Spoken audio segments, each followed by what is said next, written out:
Good morning, team.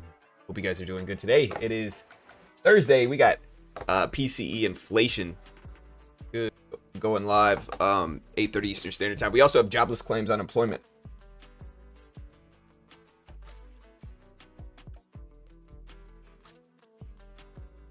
Yeah, so I'm seeing we had the FOMC yesterday, and Powell, FOMC paused rates but would not commit to a September meeting. Also, he's much more hawkish than a lot of people expected, including myself.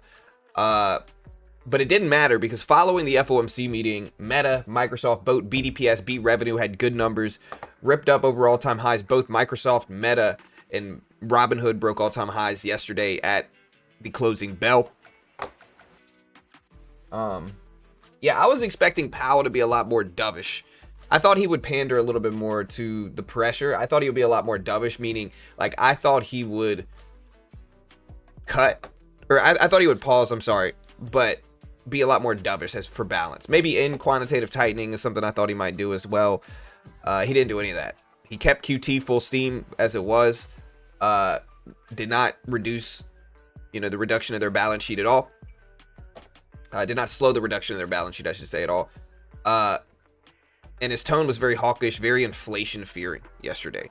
So if you look at the NASDAQ's over all-time highs again this morning, though, at 23,845. This is on the heels of Microsoft, Meta, Robinhood, more breaking all-time highs this morning.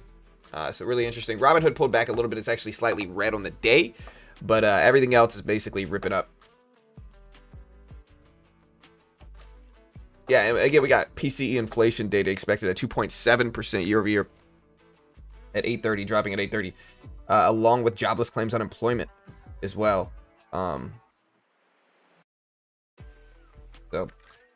we actually have a pretty good bit of important data going live today at 8:30 Eastern Standard Time. NASDAQ's ripping up. SPY's slightly down, but I think it's actually green on the day. Yeah, SPY's very green on the day. Is this all-time highs on the SPY too? Yes, it is. SPY broke all-time highs this morning or after hours. Yeah, this morning at about 3 a.m. Let's see if it can hold into the opening bell today. A very interesting day nonetheless. I've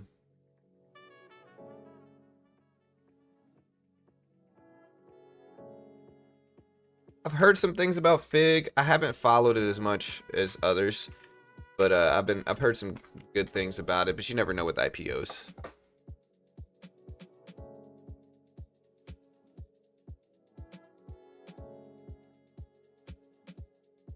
Yeah, he basically said we're lucky he doesn't raise rates. Rate cut odds for September went down dramatically after Powell spoke too, so.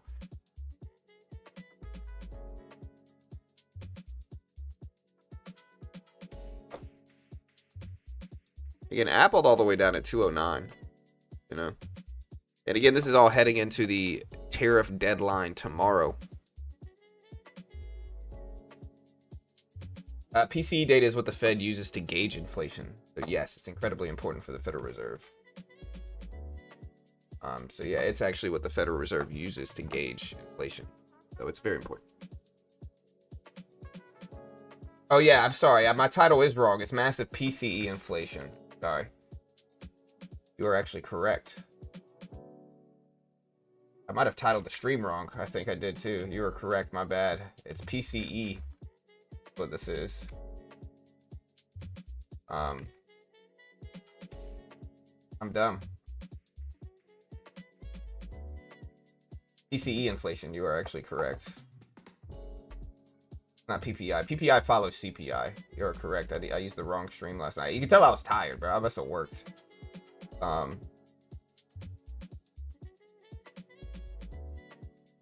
right. Yeah, this is PCE inflation along with jobless claims. So this is actually very important.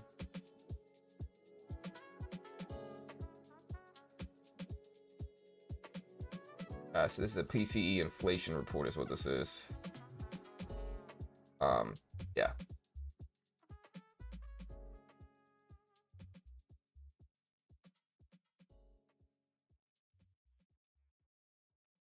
This is actually really important. I would say this is more important than PPI. It's still important. But yeah. A Christmas song, bro? Why are they throwing Christmas songs in my playlist, dude? All Christmas songs, dude. They must have just they must be prepping it for I feel like I could pick some better moods. I like laid back. Problem is they put there we go, that's better.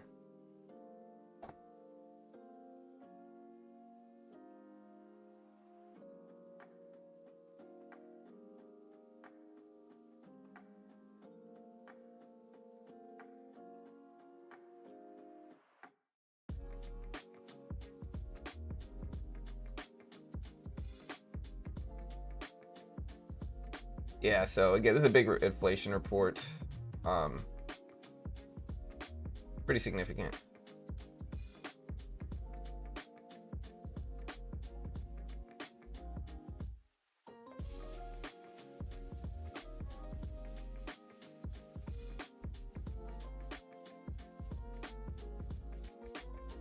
The big thing is this PCE inflation data, so it's actually pretty important.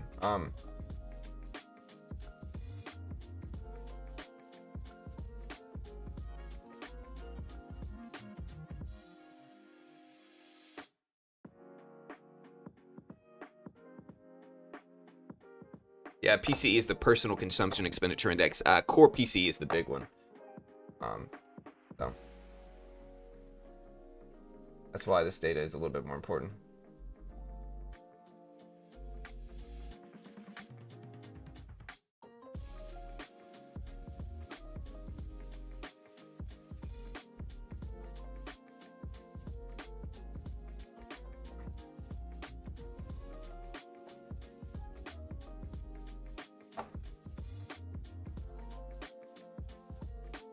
Amazon earnings too much good. Anyone here short Apple? You still think there will be cuts in September? I really don't know. I think it's up in the air now. It's much more up in the air than it previously was. So the China State Planner says to break involution competitions to intensify efforts to stabilize investment and boost consumption and make greater efforts to stabilize employment. The president said, too late. Powell has done it again. He is too late, too angry to have the Fed job. He said some other stuff too, but we also had some earnings release this morning. And do me a favor, hit the subscribe button if you haven't already. We had CVS come out, they BDPSB revenue. Roblox is still scheduled to drop at 8 a.m. in about 40 minutes, 42 minutes. AbbVie is dropping at about 35 minutes. MasterCard drops in about 40 minutes. And we have some other ones. We have like Shake Shack, BDPSB revenue.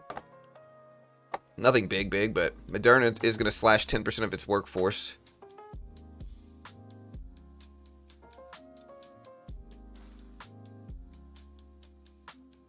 Okay, so the Brazil finance minister Haddad says U.S. Treasury Secretary Bessent's team told them they will schedule a new round of talks soon.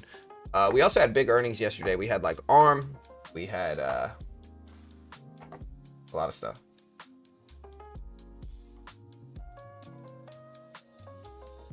Yeah, looking at the odds for rate cuts. We could also take a look at Treasuries.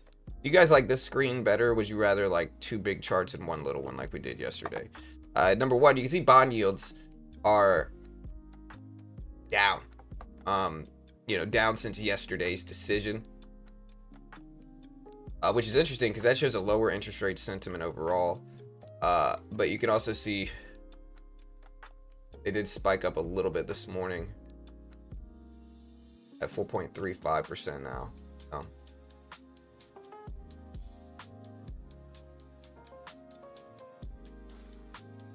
Currently sitting at 4.35%. They've been climbing up since early this morning, but again, they're overall down slightly from the FOMC yesterday. If we take a look at rate odds, so here's September pricing in now only a 37% odds of a cut, 37% odds of a cut. So look at that. So these have decreased. This was 65% yesterday. It is now 37% for, rate odds. So the odds of a cut have decreased dramatically. They're cut in half for September. So it looks like we're going to have higher interest rates for longer. based off of this last data. Now, this is subject to change, of course, as it always is. If we get, like, an example is if we get low inflation data today. So if we get data today that's lower than expected for PCE inflation, specifically core PCE inflation is what the Federal Reserve looks at. This will increase the odds of a rate cut in September. I don't know how dramatically it will, but it should increase the odds of a rate cut in September, at least a little bit, based off of if we get low inflation today. If we do not get low inflation, it's going to confirm what Powell said yesterday to a certain extent. So if we do not get low inflation data today, and again, it's expected at 2.7 year over year for core, 0.3% month over month for regular. Yeah, it basically got slashed in half. You know, yesterday it was like 60-something% chance that we would cut. So, oh, dude, I just accidentally exited out of my music. Here, hold on. Trying to pick some good music. Is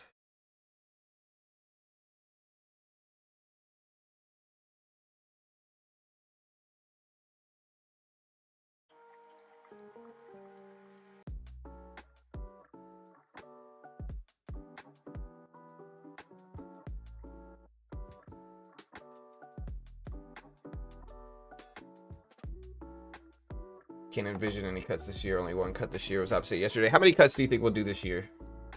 Let's do a poll.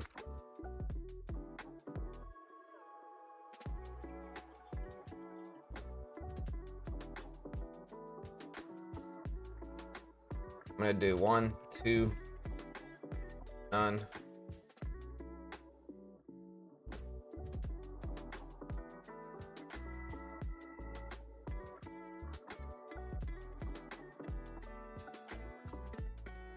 And then we're gonna do something else as another option, which we're just gonna put comment.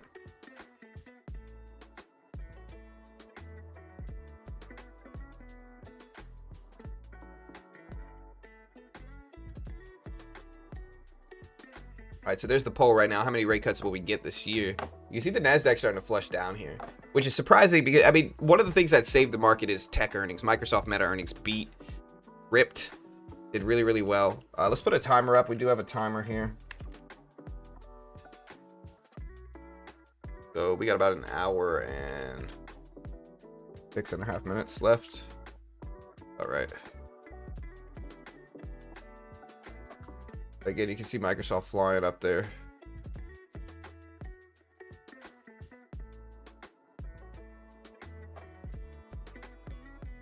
Here, vote of the poll. We got the poll live. 47% say none. 30% say 1. 20% say 2. 3% say something else. Yeah, I mean, I think voting for anything outside of that is, I mean, we would have to cut every meeting for the next 3 meetings this year. That 3 meetings that are left this year to be something else. So something else should never have any votes, but yeah, if inflation is higher, it's going to confirm what Powell said yesterday. And it's going to make 0 cuts this year even more probable. So.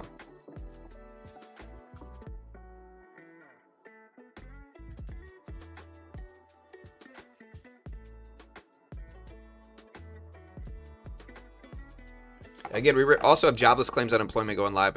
And then we have non-farm payrolls and unemployment on Friday. So.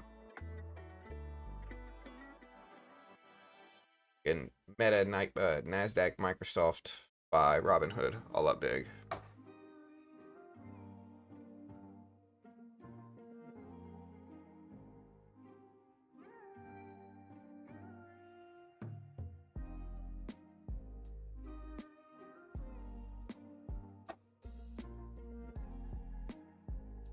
So Nvidia got the US green light to sell its H2O chips in China, but now China is worried about security. So Nvidia earlier this month said the US government has now given them permission to sell the H2O chips again in China, but now Chinese regulators are kind of worried and raising red flags. So Cyberspace Administration of China on Thursday said it summoned Nvidia to explain the quote backdoor security risks associated with H2O chips, according to a translator. So we'll see what that does.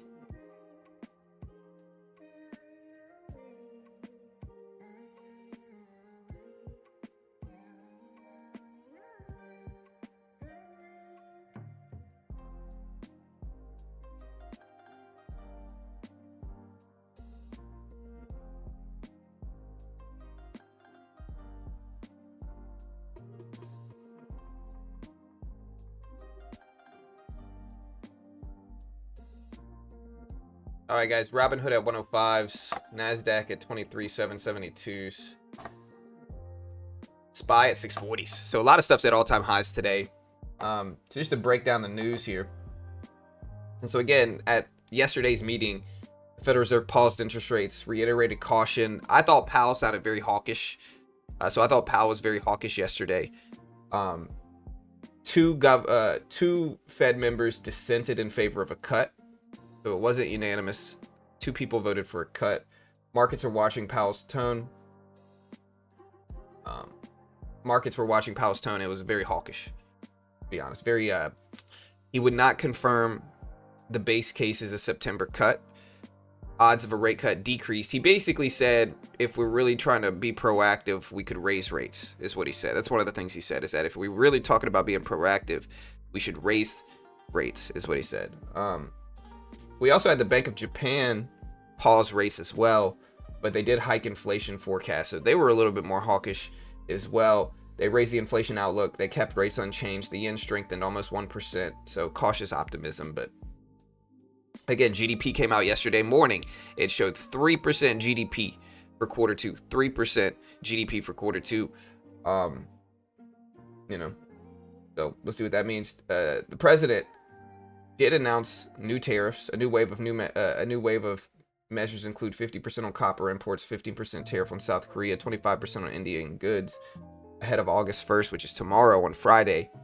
Markets are bracing for China next. Copper ended up dropping 20%. Oh, supposed to be instrumentals here. Oh no.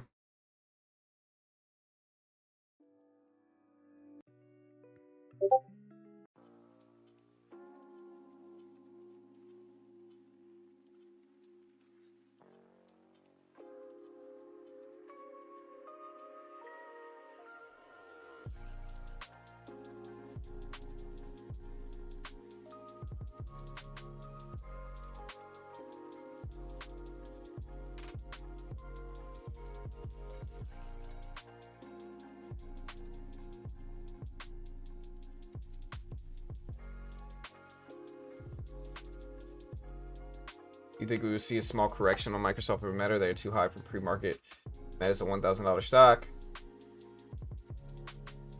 Hood ripped last night big time. Yeah, Hood broke all-time highs too. It's down a little bit in pre-market this morning. So it didn't actually hold. It got up to 111.30s. Back down to 105s, but still ripped. Yeah, NASDAQ had a crazy run. You can see early this morning at about 2:45 market time. NASDAQ hit 23,845, new all-time high way up here.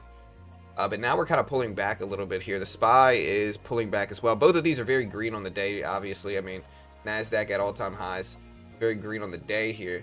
But we've had some big movements. We've had some big movements in the NQ. You can kind of see that we were sideways for a few days leading into this meeting, and then we got a big move. Now, again, the economic reports today can change everything, though. So PCE inflation today could change all this. So it's incredibly important, very important. Yeah, I don't know what Microsoft and Meta is going to do. I mean, they're obviously up big. I think a lot of it depends on what the inflation data at 8:30 shows up as well as jobless claims unemployment that drops at 8:30 as well. And so I think those are the most important things. We got Chicago PMI at 945 as well. Atlanta Fed GDP for quarter 3 is now expecting 2.9%. And again, like, you guys know I've been kind of mixed on this. Like, I'm kind of neutral.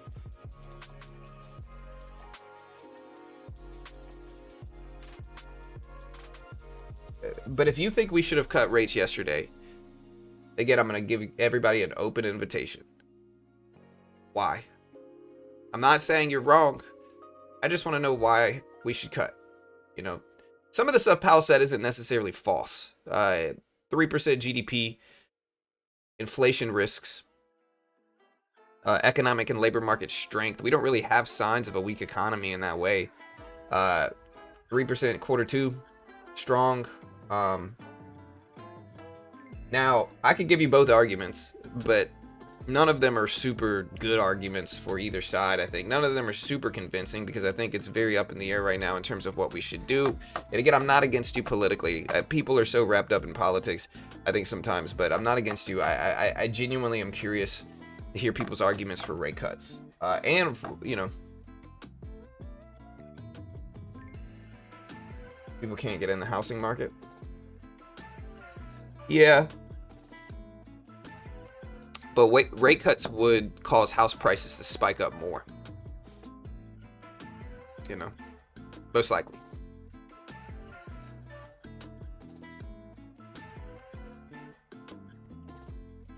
Yeah, save debt. That's certainly true. Ali, 100%.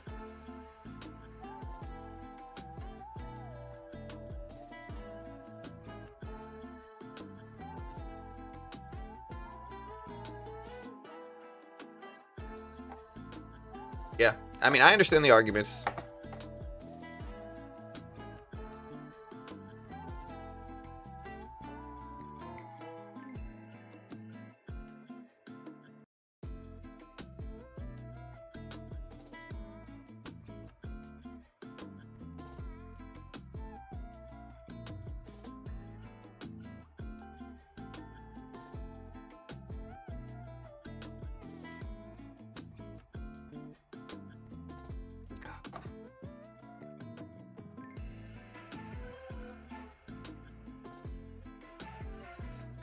Yeah, I mean, the stock market, so Lee says the stock market is actually too strong for a rate cut. You think rate cuts would negatively impact the stock market? You might be right. I don't know. I think you're wrong, but I think people want rate cuts. I think originally when Powell was hawkish, the NASDAQ reacted negatively to it. The only reason the NASDAQ's up so much today is from Meta, Microsoft, and other big tech earnings that dropped last night that were better than expected. But, yeah, I think, yeah.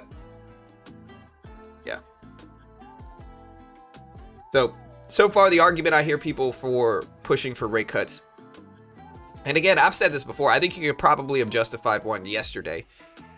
But the argument is debt. And so you might ask, like, why does rate cuts good for debt? It's because the U.S. government, in terms of bonds, has to pay out less interest, right? So lower interest rates means lower yields, meaning the U.S. government has to pay out less interest and can ultimately save money in that regard, is the argument. And it's not a bad argument. I understand it.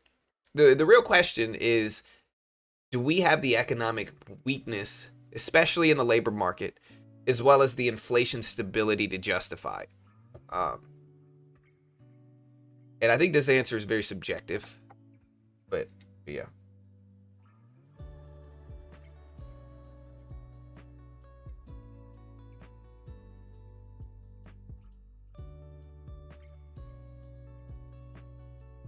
Yeah, I think it's very subjective.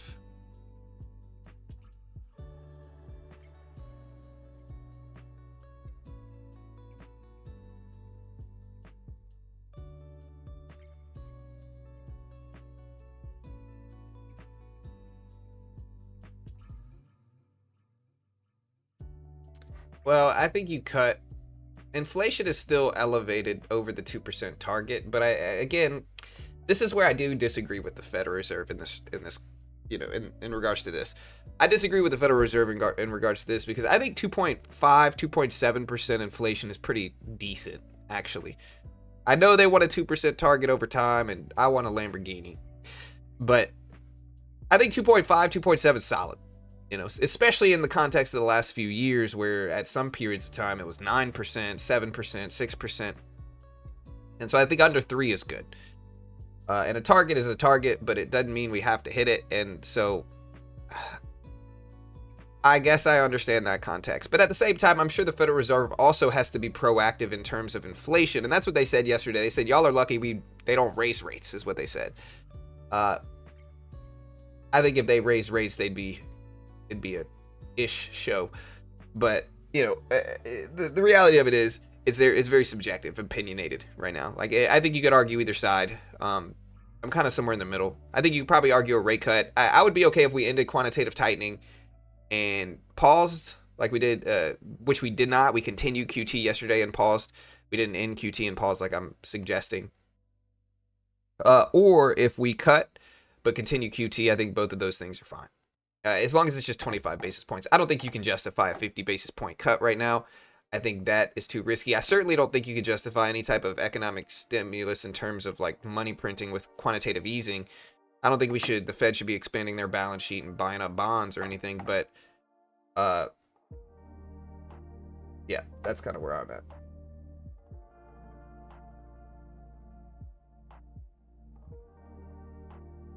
All the data shows to rate cut. So Tibet, what data, my friend? It's all love. What data?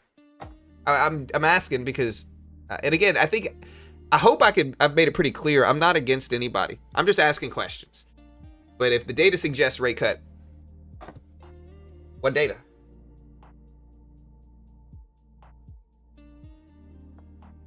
Well, QT impacts mortgage rates. If they really want rates to go down mortgage-wise, they should.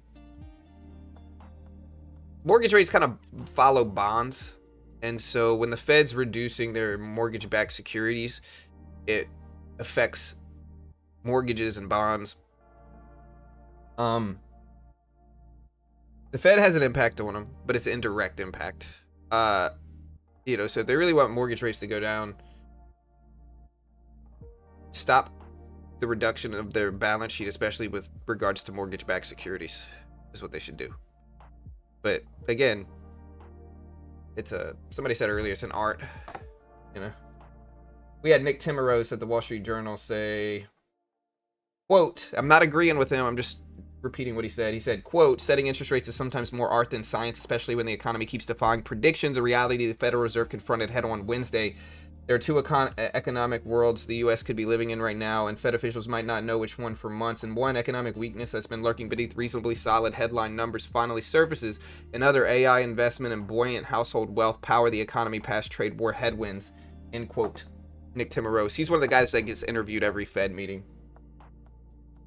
So the Treasury Secretary Bessent on China says Chinese are tough negotiators. India has not been a great global actor. He said on India trade deal, it will be up to India. He said, I don't know what's going to happen. South Korea will buy U.S. energy. He said, we pulled down a lot of the non-tariff trade barriers in South Korea deal, according to CNBC. So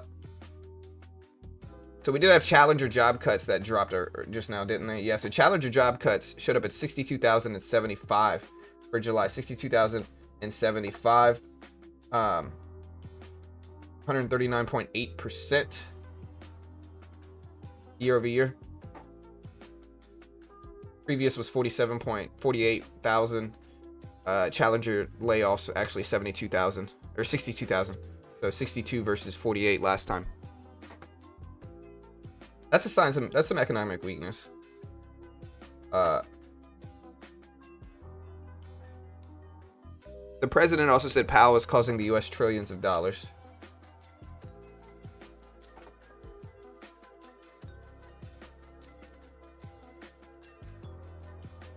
Yeah, so Tibet, again, I'm not against you, brother. Okay. I talked about this yesterday, and again, I think you're being a little too political about it, okay? And let me explain why. Is because when the Fed cut rates last year, who do you think that benefited in terms of rates? Like, yeah, you can speculate on market reaction and all this different stuff, but who do you think that benefited? Which administration do you think cutting rates 100 basis points at the end of last year? Who do you think that benefited in terms of interest rates and economic stimulation? Who do you think that benefited? Just a genuine question. Which administration did it benefit is what I'm asking.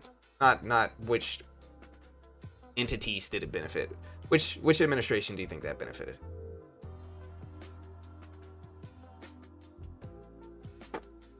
I'll put it this way. It didn't benefit the previous administration because they were, they left in January. There's a lag to this. Not really. Really, it benefited the current administration more than the previous one. And so I've heard people bring up the 3 rate cuts last year, and but again, y'all are looking at it in a one-dimensional way. Like, you have to understand there's a lag with rates, especially for a lot of, like, there's a lot of lag with rates. If we cut rates in December of last year and the current administration starts in January 18th of this year, it benefits the current administration, sir, not the previous one, you know?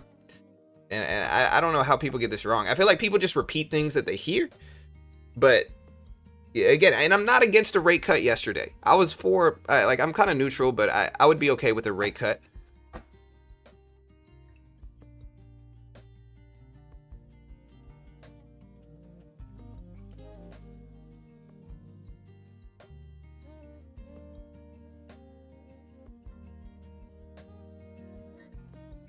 PayPal admits he speculates on the future. Then when cornered, he says the data Fed is data dependent. Yeah.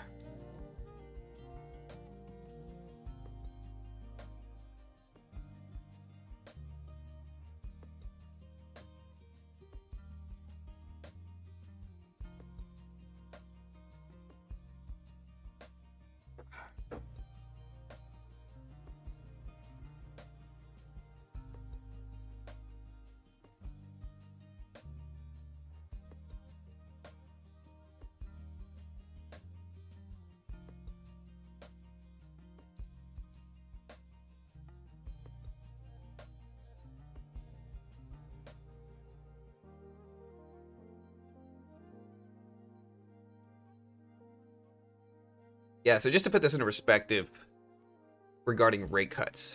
Okay, so when you cut rates, right?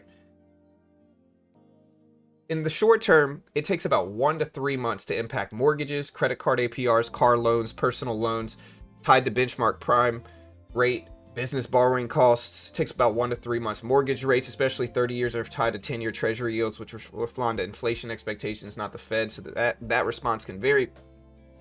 But it takes 1 to 3 months to impact mortgages, a lot of the time credit cards, loans, personal loans. Broader credit markets like corporations refinancing rates, consumer increased spending, borrowing costs trickle into construction, capital spending, housing, and the economy. That takes about 3 to 9 months after rates are cut. And the full impact, like the full macroeconomic impact, takes about 12 to 18 months to really feel the full effects of rate cuts. And so when I ask who benefits from the 3 cuts we got last year, it's the current economy. You know, it's not like, oh, he cut for the previous one 3 times and he just doesn't want to cut for ours. It's like, no, the last 3 cuts he did benefit the current administration. You know, to a certain extent, to be fair, and I try to be balanced here, to be fair, it also benefited the previous one too, in terms of specifically, in terms of like T-bills, SOFR, and other rates. So it benefits them both a little bit, but it's certainly like it's not like it has no impact on the current administration just because it was the previous one. And so I give them a little bit of slack there for that.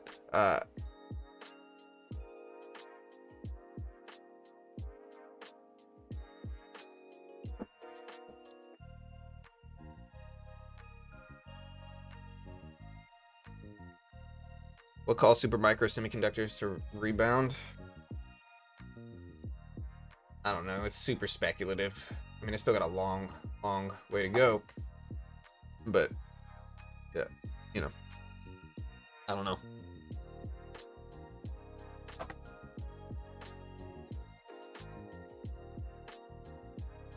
Everyone runs rates, but so far no rates. Risk assets going very good. What if when they cut rates, everything dumps? Is this a case? It's possible.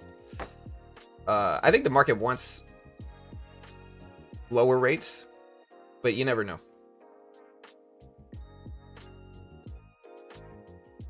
Doesn't the market move right away and try to price those changes in? Sure.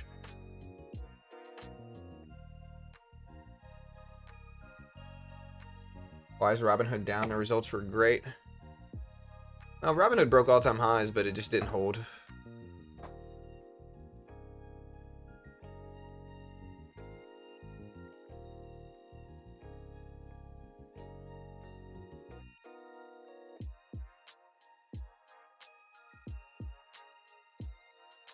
Yeah, I mean, I'm okay with opinions in chat as long as it doesn't get too disrespectful.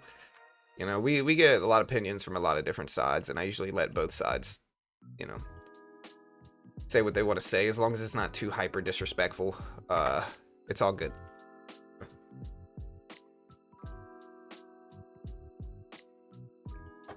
Now, again, like I've said, a lot of things justifying what Powell did yesterday, but I think you could probably argue a rate cut as well. I think rate cuts could help reduce debt. That's true. They could also help bring mortgage rates down, of course, which I think a lot of people would argue the real estate market, while prices have been rising, and I think bringing rates down might make prices rise faster, I still think that the rental market's weird. The mortgage market's weird. Rates have been high for years now. And I think you could probably argue starting to reduce it in a balanced way. Starting to reduce rates in a balanced way. You know? But it's subjective.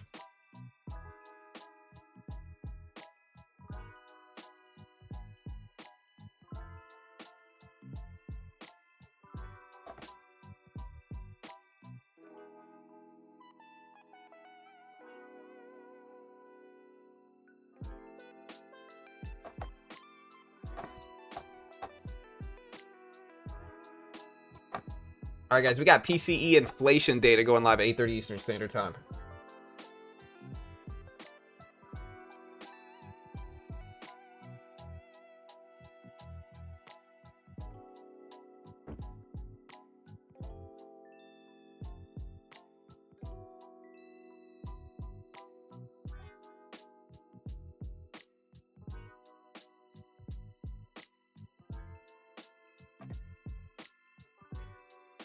What's up, Ava? Like I said, man, my political lies, like the way both sides probably dislike me, you know. But again, I hope you guys appreciate that, because I'm not going to pander to either side, really. I'm just going to try to be honest about it. All right, we got 600 people here. Hit the like button, hit the subscribe button. It's not even 8 a.m. yet.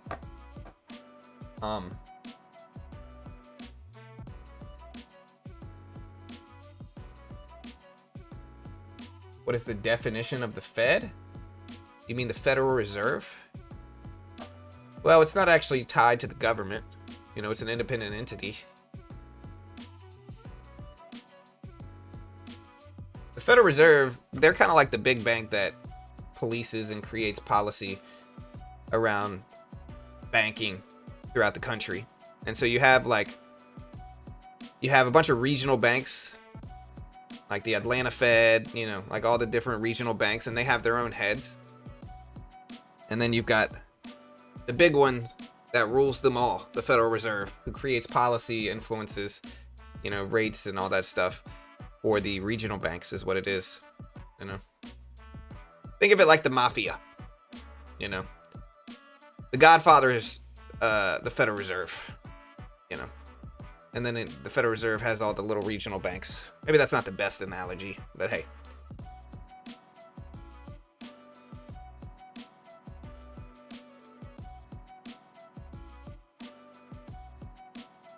In normal times, sure, but the times we're in right now, lowering rates does not make any sense. Yeah, I mean, I think the inflation aspect of it is a risk, you know. Of course, I think there's inflation risks. And I don't want to see inflation rise. So I've noticed my eye starts twitching after I drink coffee.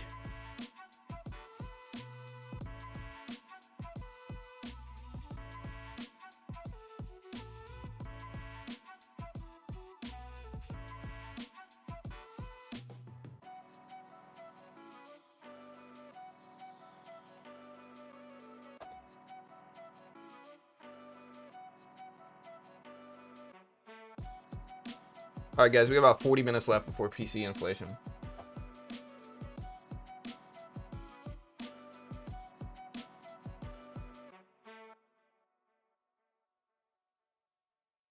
right, looking at our poll numbers, we asked people how many rate cuts will we get this year. 41% think just one.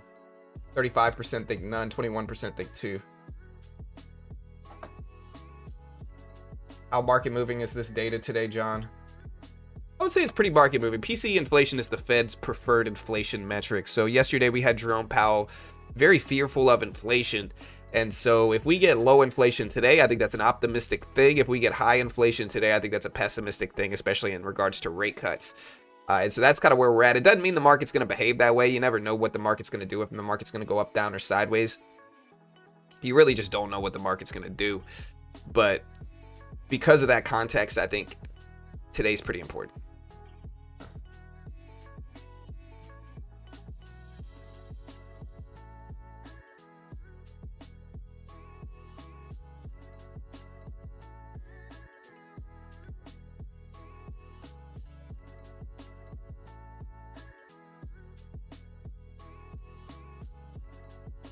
He has a wink. I can wink, but I'm not easily. I'm not an easy winker. Like, I can wink, but it takes kind of some effort on my end to do it.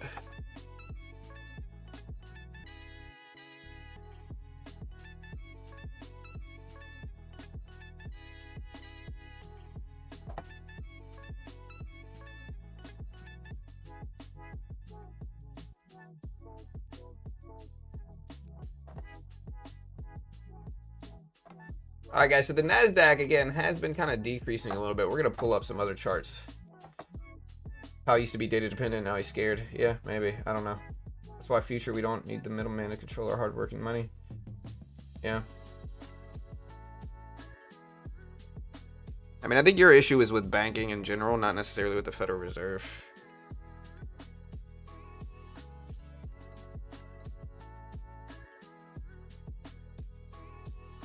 Yeah, we also have jobless claims, unemployment filings going live at 8:30 today, which is big. That might influence things too. It's a more up-to-date look at unemployment, and this is ahead of the non-farm payroll and unemployment report tomorrow. Tomorrow we have non-farm payrolls and unemployment data coming out, which is incredibly important as well here. So we got a lot of stuff going on today. Very important day.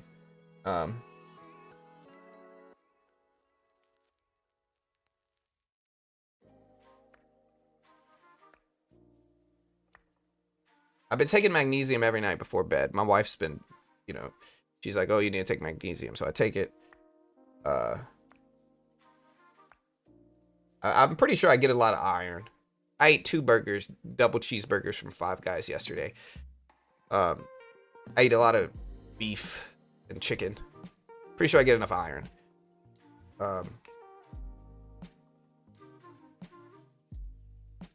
Maybe I should eat more greens, though.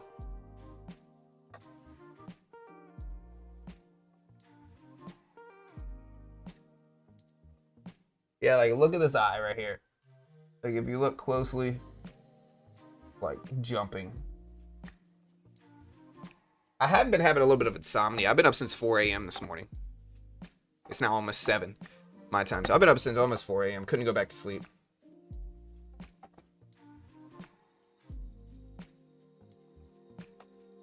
All right, guys. So let's trade a little bit. We are here. Let's trade.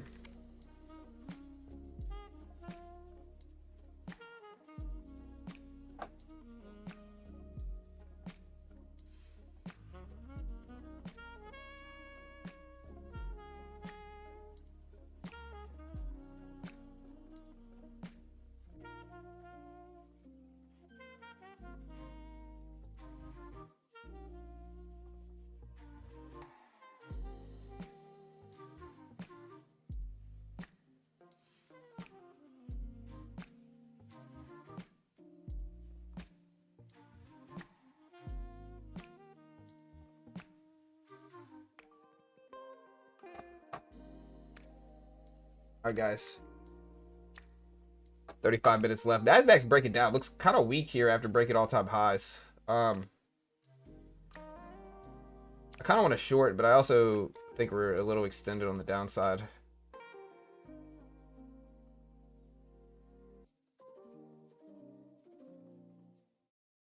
More water, less salt. Meditate and sleep. Potassium.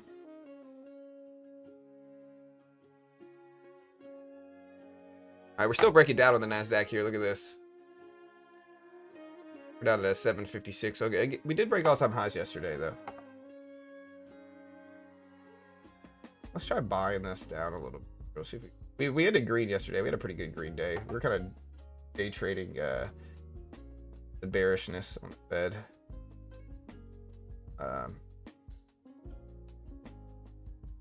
Trying to catch the bottom range here. Might add another couple to this, but the range is still pretty small on the day.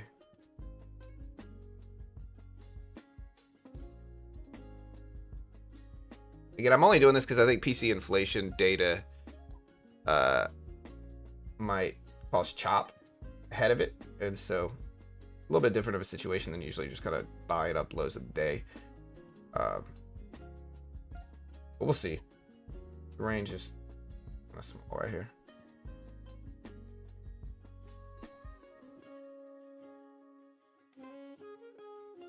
We got 2 micro contracts here.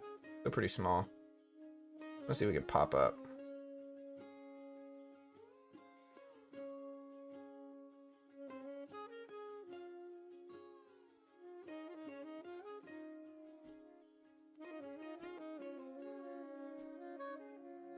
I'm gonna reduce this if I can.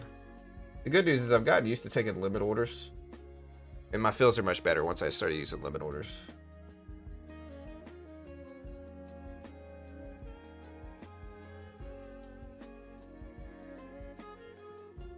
Every time we break this low, we end up rebounding back up. So let's try it again.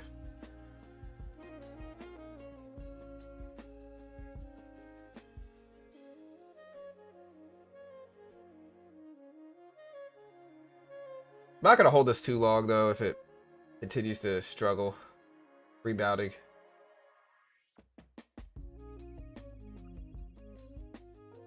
Pop back up quick. Yeah, I'm going to reduce my size here and figure it out.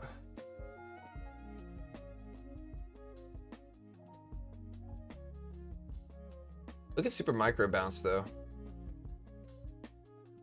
Here's Meta, Microsoft.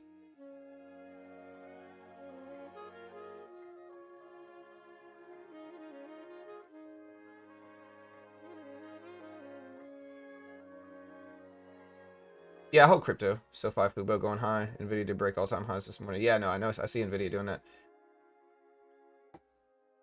How does the market go up when nobody's around? Well, that's kind of the nature of it sometimes. It's different sessions. Yeah, we got 32 minutes here, chat. 32 minutes.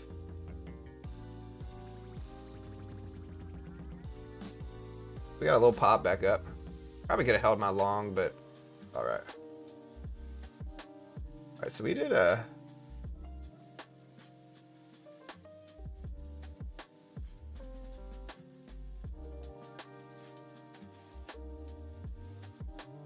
here's the rebound.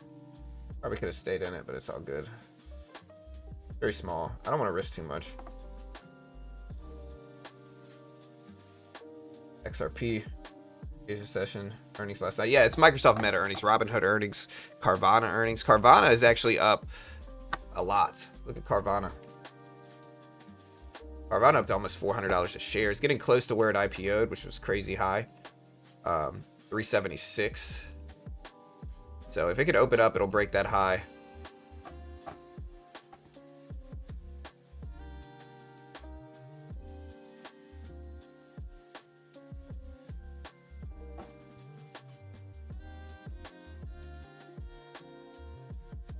Yeah, we got big inflation data today.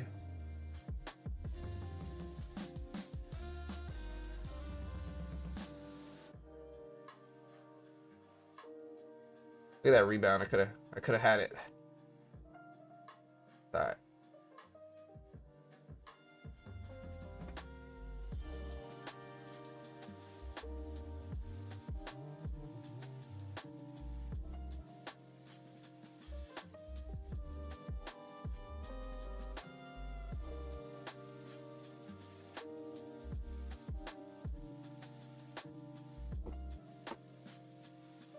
Yeah, so we got the PCE inflation report, guys. Stick around.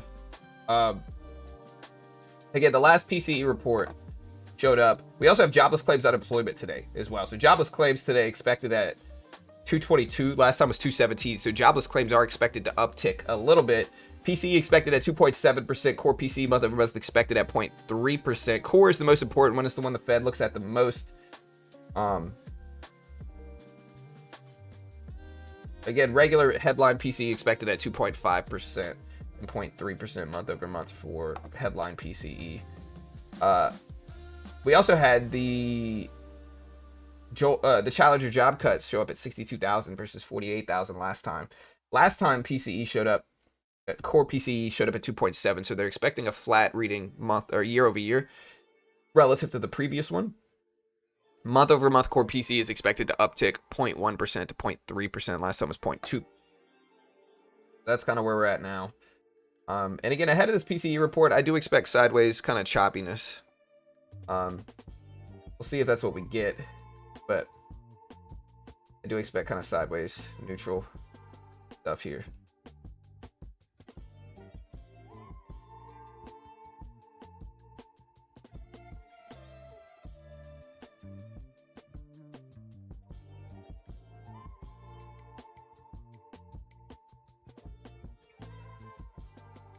Break it down a little bit. It looks red, but it doesn't look clear. And I think ahead of PCE, we could have chop. Let's see if Microsoft and Meta bounce.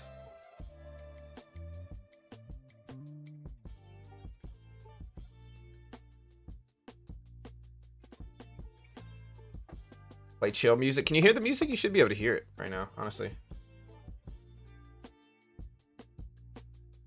Think gold is ready to rally? Maybe. Depends on how confident people are in things.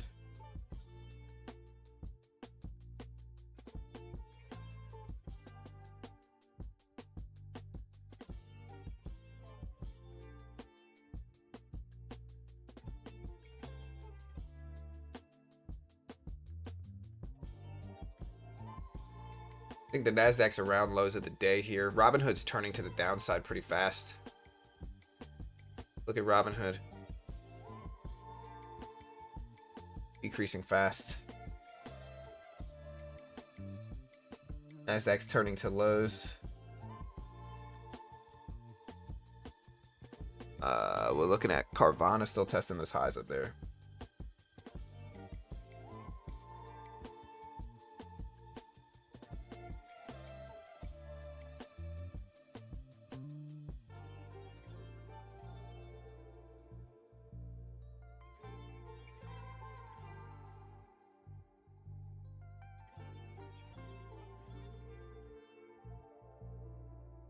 Yeah, we're kind of flat, but I do think we're going to rebound just because we have we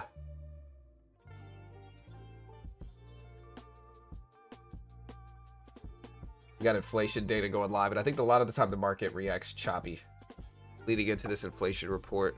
Microsoft Meta earnings saved the day. Fed was much more hawkish yesterday than expected, and the PCE data is big.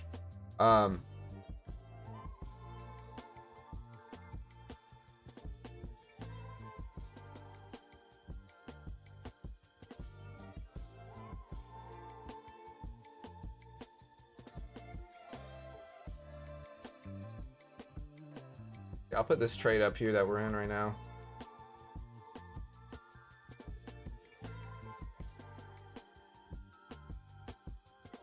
Small green. I'm trying to hold it break even. We're already green on the day though, but yeah, I tend to think we're gonna rebound into this report just because inflation data can sometimes whenever any data drops. I'm gonna take half off here. I think if I can get out with a limit order at the right spot. Really been easy. All right, we're out. I think anytime big data drops, it's a little bit easier to attack chop.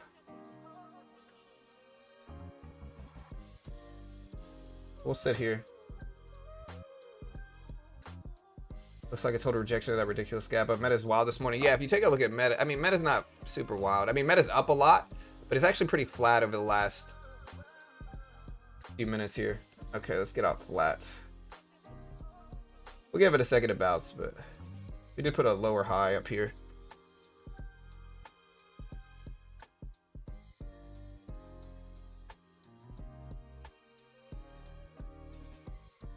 I'm gonna just cut this here. We're green on the day, still green on that trade actually. Look at Robinhood breakdown, Carvana. Microsoft, the big story of the day here. It's at 555. Or Microsoft and Meta, the big story of the last 24 hours in terms of stocks. Hey, what's up, James? Can you hear the music, guys? Can you really not hear it?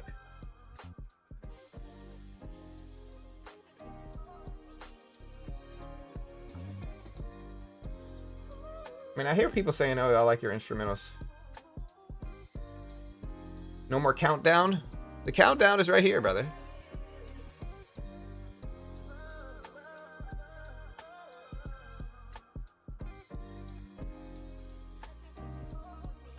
That's the countdown right there.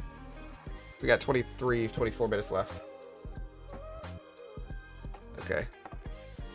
That's the countdown. That's how much time we got left until the PCE inflation report. We also have jobless claims unemployment filings expected at 222,000, an uptick in unemployment filings versus what came out last time at 217,000. If we come in as expected, that will be an uptick in unemployment filings. Jobless claims is a more real-time look at unemployment because it's a week-to-week filing versus a lagging unemployment rate that we get tomorrow as an example. So it gives a little bit better look at what's going on in the labor market. And so based off of everything Jerome Powell said yesterday, this is important to see what happens.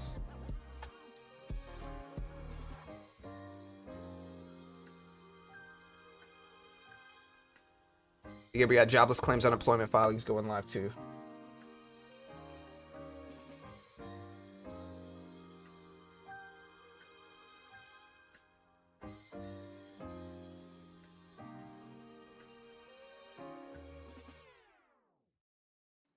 And again, we don't have that much time until PCE drops too. We have like 23 minutes.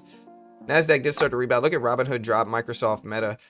If we take a look at the SPY, SPY's at 640s. This all-time highs.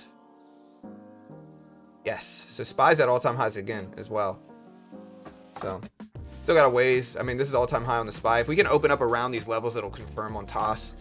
But yeah. Anyone have a good guess as to when Powell will retire? May of next year is when he steps down as the Federal Reserve Chairman. That's why they haven't laid him off yet or tried to really push that, is because his term ends in less than a year. It ends in May of next year. So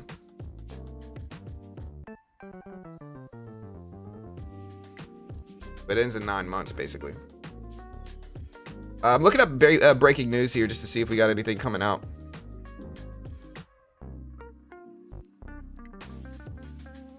Roblox posted negative 41 cent EPS versus 36 cents expected.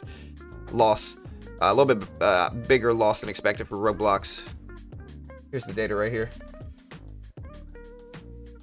Again, do me a favor, hit that like button, hit that subscribe button. We also have MasterCard earnings come out. MasterCard posted second quarter adjusted EPS of 415 versus 403 expected. There's MasterCard in the chat as well. Still waiting on everything else, but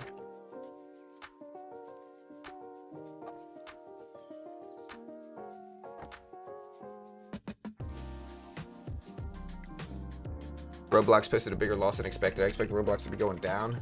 They're up big. They're at 143.50. They lost more than expected. Maybe they saw some good data here that, you know, others missed out on in the base report. NASDAQ started to rebound pretty big here. This is mostly driven by Nvidia. Nvidia all-time highs now 185s. We are at 183.70s for Nvidia. So Nvidia is churning up here. Meta's gapping up huge amounts, almost to $800 a share. It's at $775. Meta's getting close to 184. It's about $1 away from all-time highs for Nvidia. And this is leading into the PCE inflation report in about 20 minutes.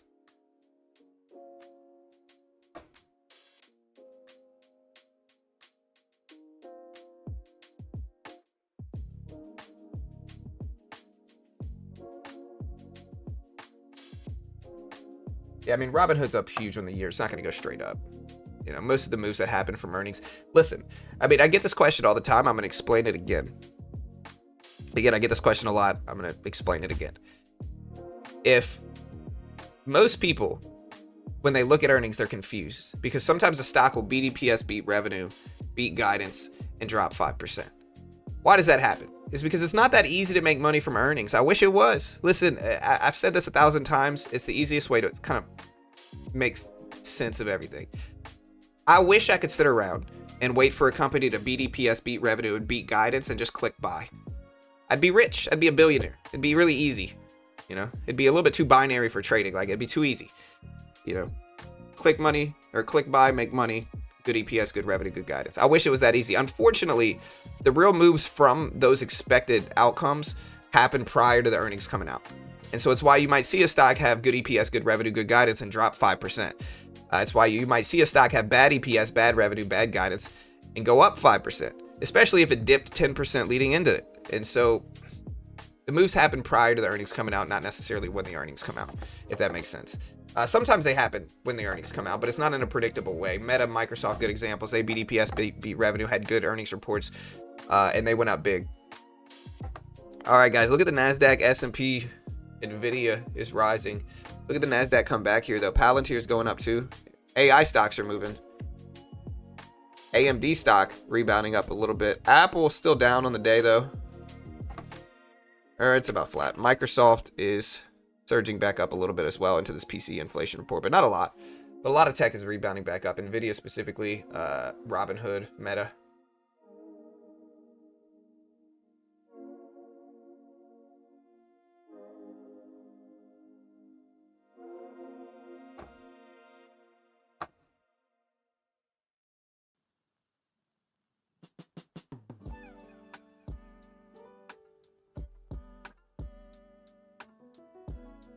All right, look at these tech stocks bounce back, specifically Meta, Nvidia. NASDAQ's up to almost 8. Big rebound here. Again, the all-time highs on the NASDAQ are right here. Basically 450. The level we're watching. Palantir's up big, AMD. Microsoft's bouncing back. It's at 557s. Again, almost 20 minutes left until this report drops.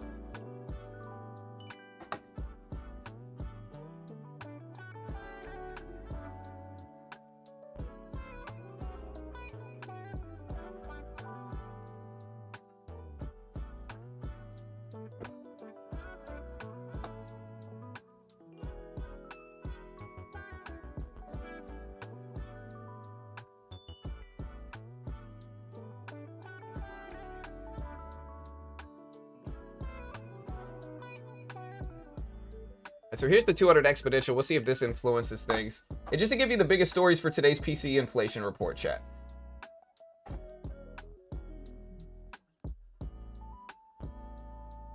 Headline PCE inflation rose 2.5% year over year in June, climbing from 2.3% in May, marking the strongest annual gain in PCE and headline inflation since February. Forecasted at expected the same, though. This uptick reflects rising cost ties to tariffs. At the same time, though, core PCE, which excludes food and energy, which are more volatile prices, it held steady at 2.7% last time, I believe. Right? Yeah, 2.7% last time. A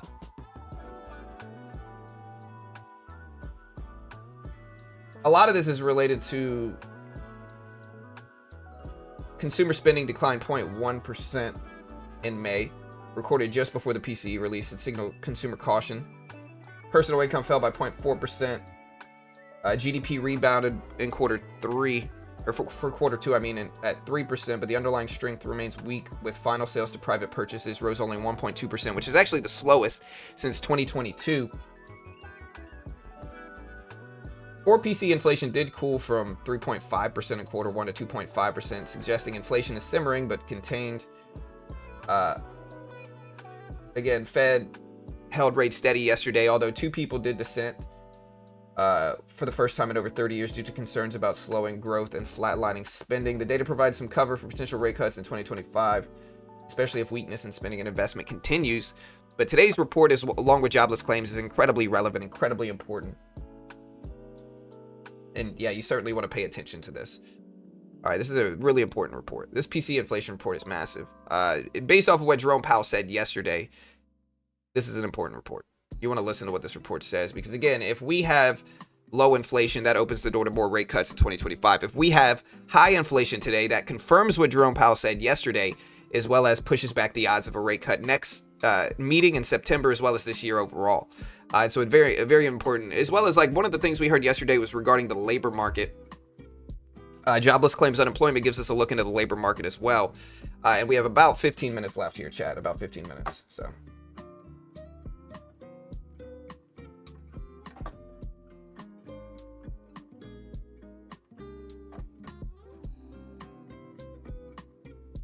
We got about 1,000 here. So, hey, hit the subscribe button. Hit the notification bell. Thanks so much. We appreciate it.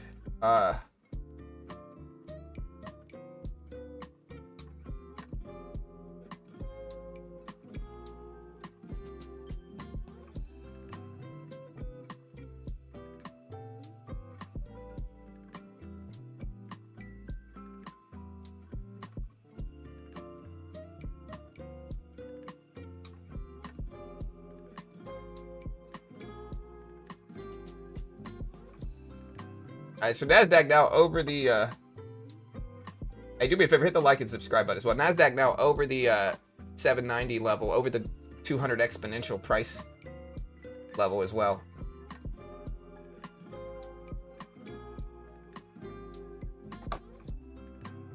Still rising here. And again, remember, tomorrow we have non-farm payrolls and unemployment, so we have an even deeper look at both the labor market, the job situation in the country tomorrow as well. So a lot of stuff happening this week.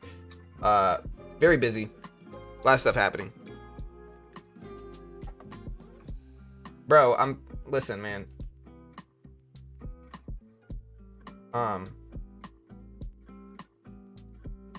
People keep asking me about Figma. Not IPO'd yet. I think it's interesting. Sorry, I probably shouldn't have put you in timeout. But it's all good. But the point is, chill for a second, guys. I'm talking about PCE inflation, which drops in 13 minutes. We'll look at other IPOs and other stuff afterwards. But relax regarding Figma. I like Figma. I don't know that much about it. I never invest in IPOs because they're too risky. But good luck if you do. I hope you make money. Is it time we get smacked by inflation? Maybe. Maybe it is.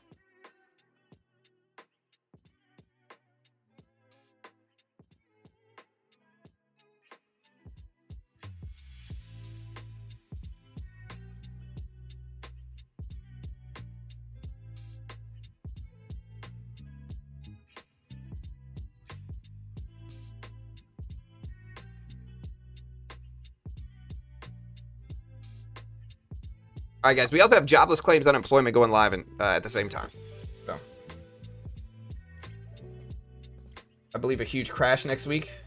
I don't know, man. I've heard people predict crashes over and over and over again. Very rarely do we actually get crashes, and I actually think crashes are wildly overpredicted. But I mean, eventually we're gonna get one. So who knows, man? Maybe you're right. All right, we are bouncing a little bit at this 200 exponential. Meta, Nvidia slowing down ahead of this report. About 12 minutes left, but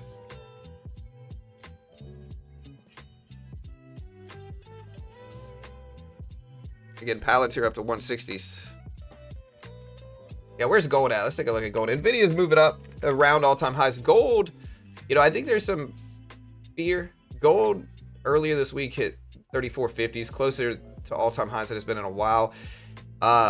It's still up some today. So it's at 33.58 right now. It opened the day at about 33.20. So it's up, you know, $25 an ounce or so for gold. We'll see what happens there. We'll keep that up while the inflation report goes live as well. We'll keep the gold chart up.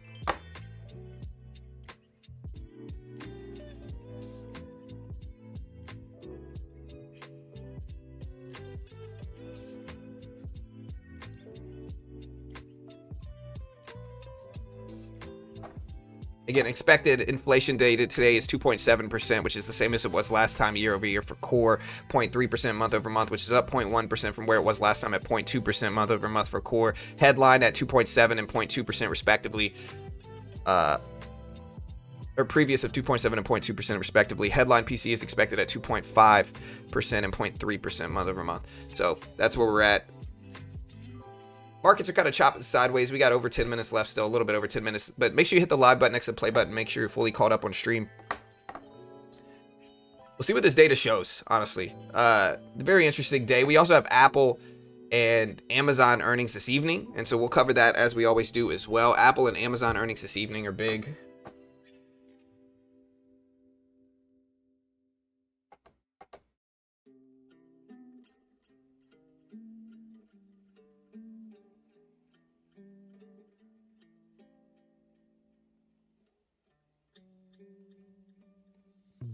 All right, guys.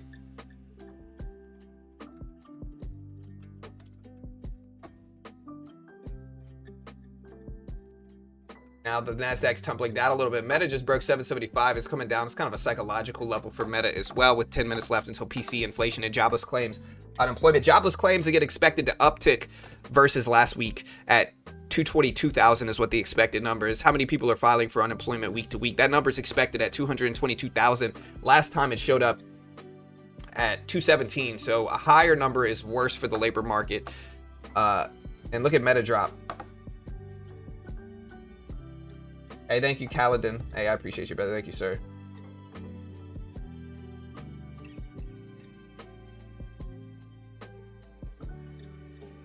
Time to fly. We're definitely gonna fly. Fly down, maybe. Yeah, I don't know. We'll see. Again, hit the subscribe button, hit the notification bell. We got almost 1,200 here already. Still got 9 minutes left. We'll see what happens. I'm curious for sure today with PCE inflation data coming out. Really curious about PCE inflation, just because, you know, we really genuinely need low inflation to justify rate cuts. And if inflation is elevated, that's not low inflation, of course. So I think especially when the Fed specifically looks at PCE inflation, I think today's report is really important, really important. But you never know, and we'll have to wait and see what we get. Gold, interesting level. Yields are up slightly today, showing slightly higher interest rate sentiment. The odds for a September cut have gone down 50% relative to where they were prior to the FOMC meeting yesterday, after Jerome Powell had a hawkish tone. And Jerome Powell basically said, "You're lucky we don't raise rates." Right? And I think if inflation comes in elevated, especially really elevated, that confirms what he said a little bit. I think if inflation comes in low, it contradicts what he said a little bit today. And so I think a lot of people, including the president, including Powell, everybody's watching this PCE inflation report to see what we get. So Apple will drop the outcome regardless of their earnings. Poor data with after hours tech earnings is a recipe for disaster. I mean, I've seen it both ways. I've seen, like, yesterday we had a really bearish reaction to the FOMC meeting, and then Microsoft and Meta earnings killed it and just ripped the market up to all-time highs, even though Powell was hawkish, pushed back the odds for rate cuts, all that stuff. And so we could either have a save the day effect from after hour earnings, or we can have a ruin the day effect from them. And I've seen both of them happen. We'll see what happens today. Will PCE data move markets? Probably. You never really know, but probably.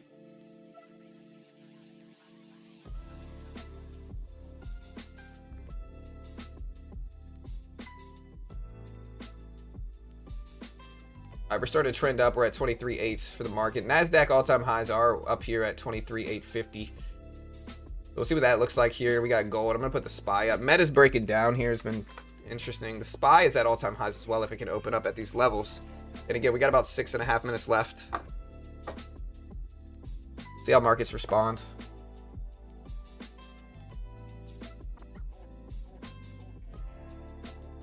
I doubt Powell would raise rates for inflation. Yeah.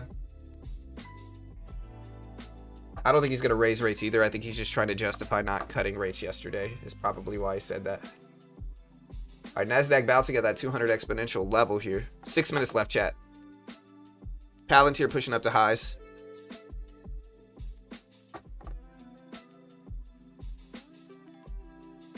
Bad PCE, then we're going down today? Probably. If high PCE, it's going to push back rate cut odds even more. And so if we get bad PCE, we're probably going down today. But you never really know. I mean, we could get any of them, to be honest. Every day up is absolute nonsense. For no reason, all data are manipulated, looks like. To some extent, maybe. Hopefully the current admin won't mess with the inflation numbers they have done. Yeah, I don't really mess with the IPOs.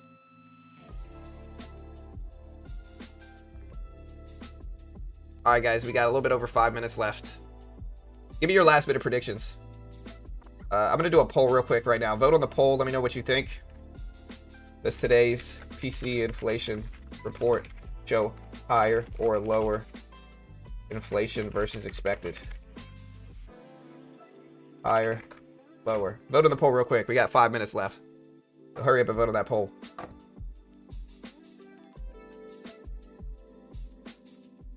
Do we show? Again, we got about 5 minutes left.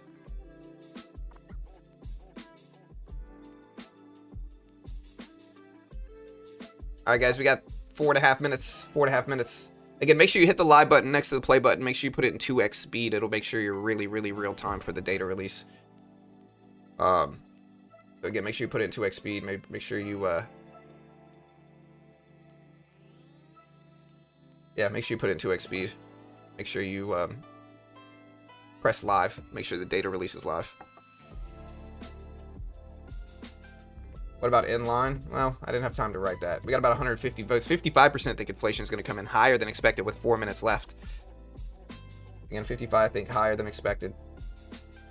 45 think lower than expected.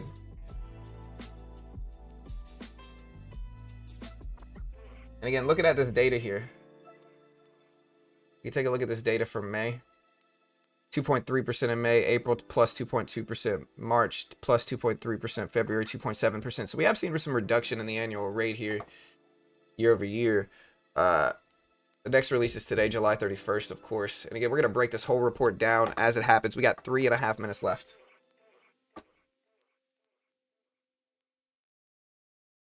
From 30 minutes till the release. You got to hit the live button, bro. Number one, you wouldn't have heard what I just said if you're 30 minutes from behind, so, you know. But again, you got to hit the live button next to the play button. It'll catch you up. 3.5 minutes left. 3 minutes left, really.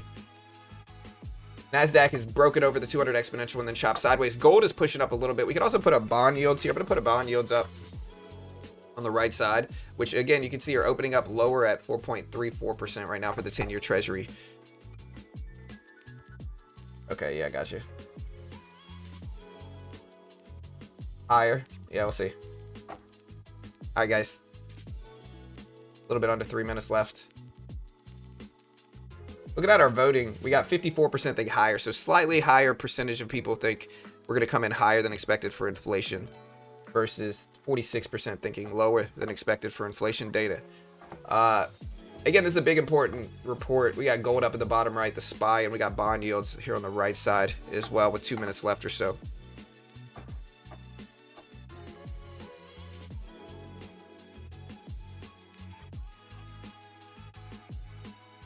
What do you guys think in chat? Do you guys think bullish or bearish? This is one of the purest YouTube market shows. No clickbait drama. Thanks. I appreciate what you do. Thank you, Cash. I appreciate you, brother. Thank you, sir. We got less than 2 minutes, chat.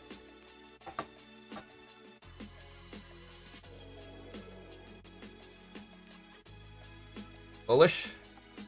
Bullish market today?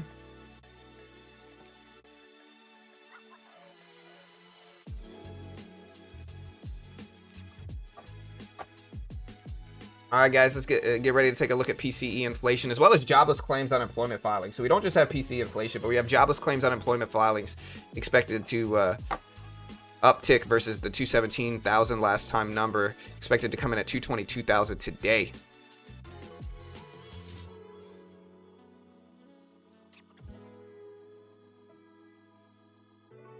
Yes, the last day of July. We got 1 minute left here, chat. And again, stick around once the report drops because we're going to break down like what's in the report in an understandable way as well. Again, hit the live button next to the play button. Make sure you're fully caught up on stream. We appreciate it. 45 seconds left.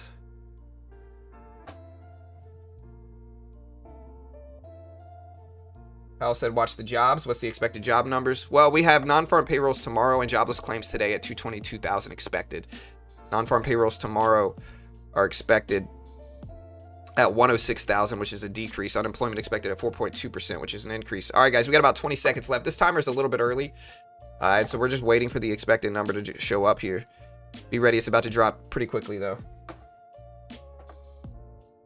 All right, so let's see if Powell was right. Data's about to come out right now. Let's see if Powell was right.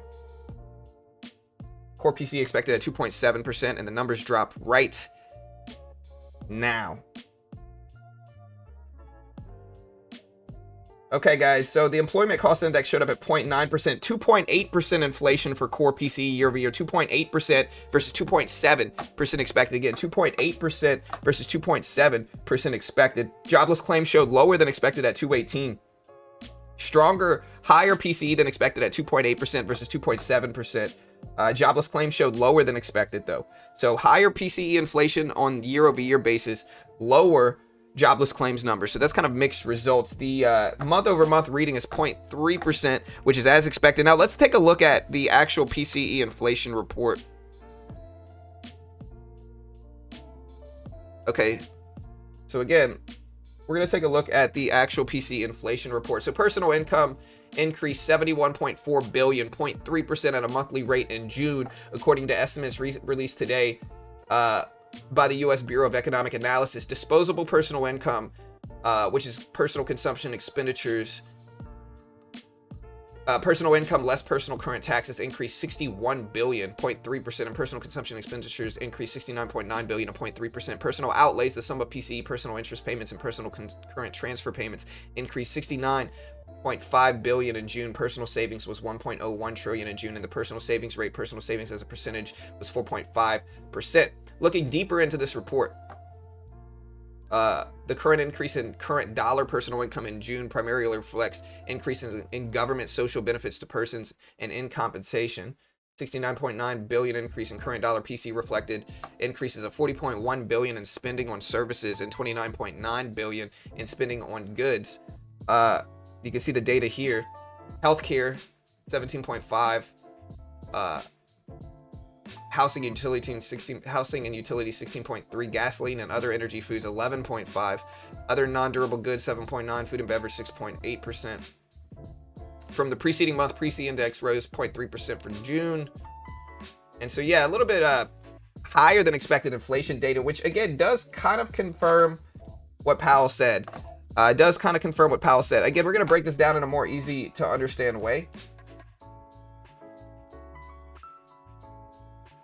Again, 2.8% versus 2.7%.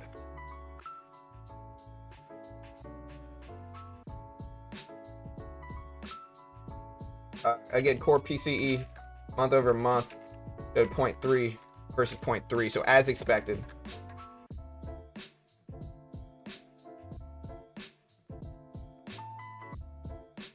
Headline was all as expected for PCE, right? Yeah, so headline 2.6% versus 2.5%.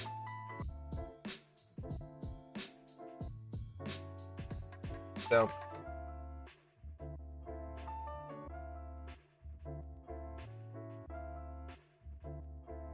yeah, interesting nonetheless. Next month we'll have no inflation as tariffs are reduced. This data is like an episode of Whose Line Is It Anyway? Like the market doesn't know what to do with. Canadian government is fuming.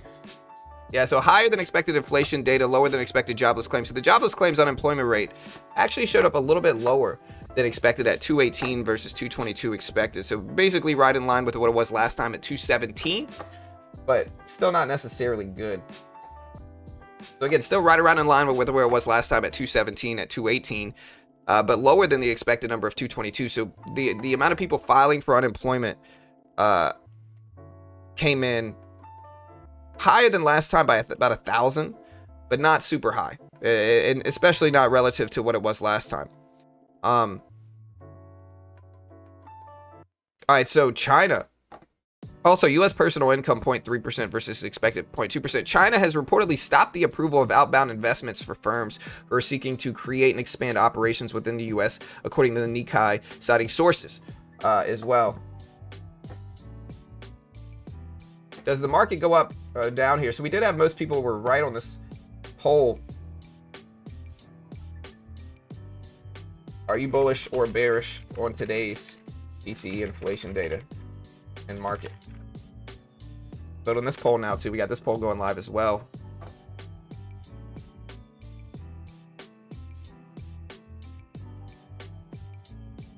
Yeah, so May PCE inflation was revised up 2.3%. From 2.3 to 2.4% in May, and 2.4%. So a revision in May's data happened as well. May core PCE inflation was revised from 2.7 to 2.8%. So, yeah.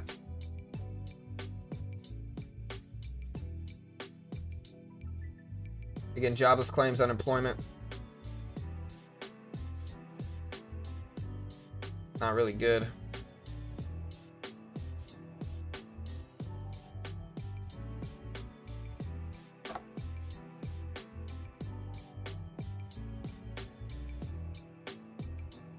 Yeah, so a little bit sketchy.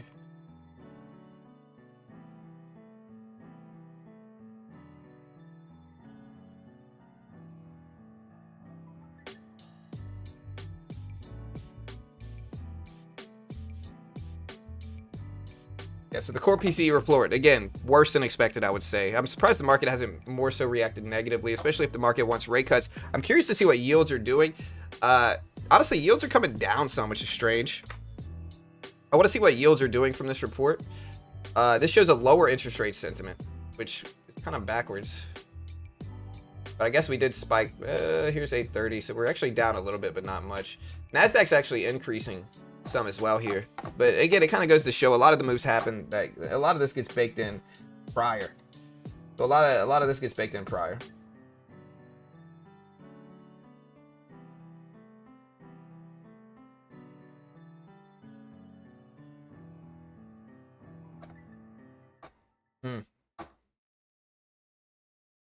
I very much dislike revisions. Rate hikes in September. Yeah, let's take a look at the odds for a rate hike at this point in time. Let's take a look at the odds for rates. A September cut actually went up a little bit here. Like here's a September cut at 41.2%. A pause in December or September is up to almost 60%. But I think that's actually increased a little bit. What about October? October is still looking more probable that we are going to cut rates some. You know,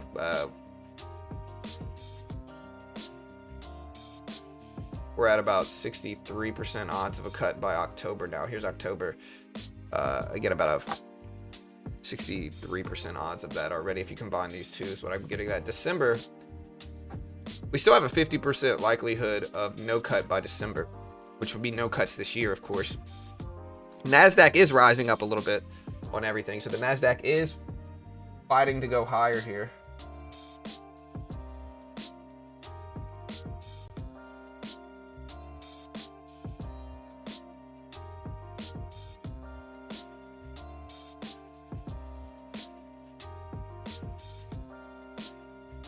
Yeah, the tariff deadline is tomorrow as well. It's a massive thing for sure. The tariff deadline is tomorrow as well, which is a big thing, of course. So I buy gold, please advise. Gold is reacting somewhat favorably to this report, which kind of makes sense, but it's kind of neutral as of now. So again, gold is reacting somewhat favorably to this report, but again, it's still kind of neutral as of now. So see what that means.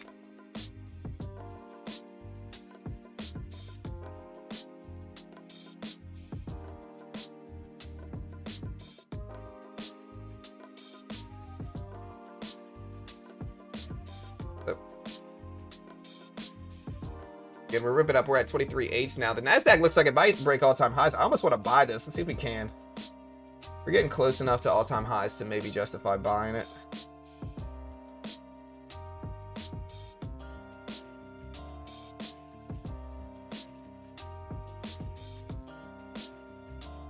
Well, let's bounce off of my entry here.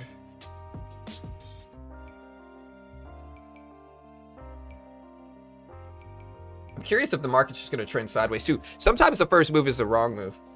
And so sometimes the first move is the wrong move. Let's see if it holds. I am trading on Top Step today. The Top Step funded account program and futures. They give you a 50K demo. Test your skill with it. You pass the test, they fund you. You fail, you only lose what you pay for. The base one's $50 a month. So if you fail, it's not the end of the world versus funding your own account tens of thousands of dollars and losing that. We're going to liquidate some of this position just because we can already. But again, I'll put this link up if you want to help support the channel. No PDT in futures. Best way to get around the PDT rule.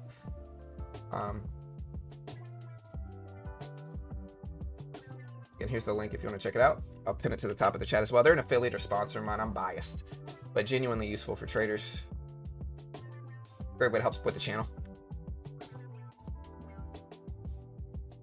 And again, stick around. We are going to be covering the opening bell. We also have Chicago PMI a little bit later too. We did get a rip back up. Let's see if we can cut a little bit more up here. There we go. Add a little bit to this. I think we're close enough to this level and we got the momentum from PCE to maybe break it. Again, Comcast says now around half of eligible new customers are selecting 5-year price guarantees. Boo for Comcast, bro. right, so we cut a little bit more up there. We're gonna add a little bit right there at that high level.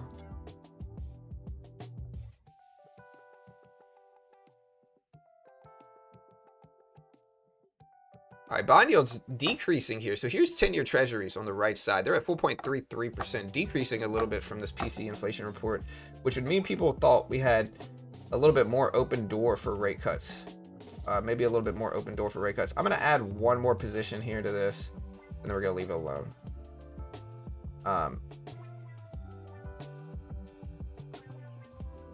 Because I can use 10 contract increments now if I need to get out.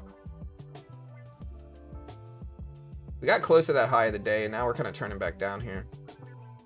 Just be careful. It could be a liquidity grab around highs to turn to the downside. It wouldn't be the first time I see that. There's a pop, though. Do we hold here, guys? Looking at our poll, 57% think bullish, 43% think bearish today. Let me pop the chat out so I can watch the chat while I trade. Hold on. There's that right there.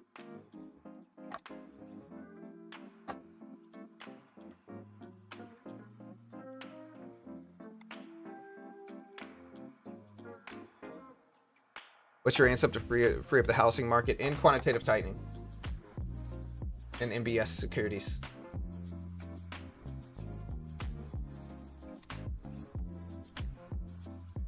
What do I think we should do? I think we should NQT and MBS securities. All right, I got to start cutting this position. We took a risk. I mean, we're honestly kind of flat on the day when all things are considered. Got half of it. We're actually retracing back up some. I'm gonna add more to this, even though it is expected, it's still getting higher. It's just not good for rate cuts. That's what I would expect as well. I think this inflation data was a little worse than people wanted or expected. I'm surprised bond yields are going down. Again, it was higher than expected core year over year, as expected month over month. Employment cost index rose. Jobless claims did decrease, which is good. That might have something to do with the slightly bullish reaction here. But I didn't think this report's necessarily good. You know what I mean? Like, I didn't think it was necessarily good. I thought it was negative to neutral for PCE inflation data. So again, my bad. Let me put this data up on screen. But yeah, I thought it was negative to neutral for inflation data, you know. All right, we just cut a piece of this up there.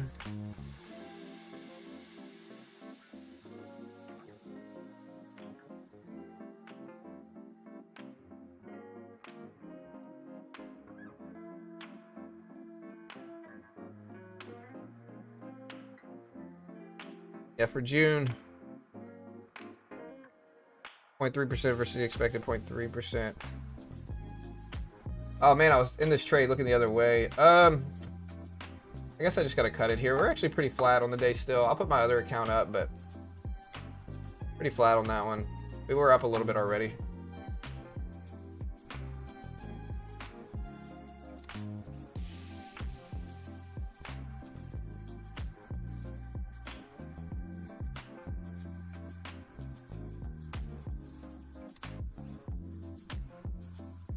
Exponentials down there.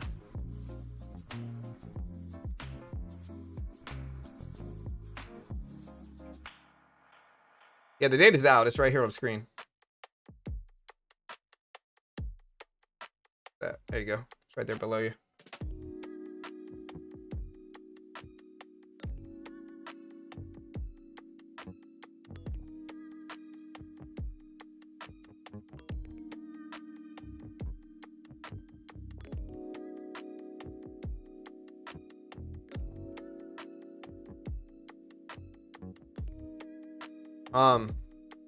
And again, we did a poll here asking people this morning about what they thought. Let me move this back a little bit so you can get AI versus Fed. Bear market today. Data means hawkish. SoFi diluted. Bye. SoFi still sucks. According to Polymarket, there's a 64% chance make a deal with Mexico today. Yeah, I think if we're going to get deals announced, it's going to be today. Obviously, because tomorrow's the deadline into the tariffs. So I think if we're going to get a deal done, it's going to be today. But you never know.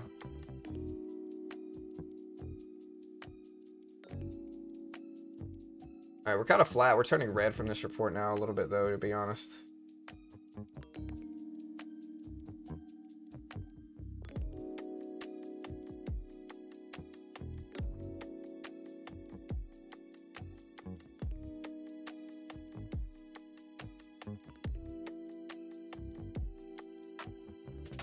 All right, so originally we reacted kind of positively. Sometimes the first move is the wrong move, though, and it doesn't mean we're not gonna, you know, do something here. But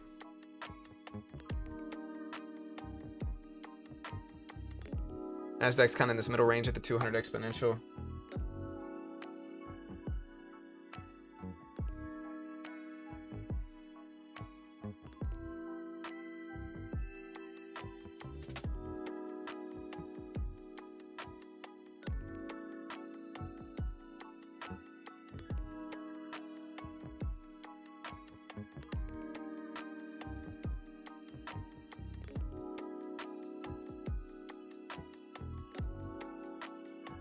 The bears usually wake up around 9. Sometimes.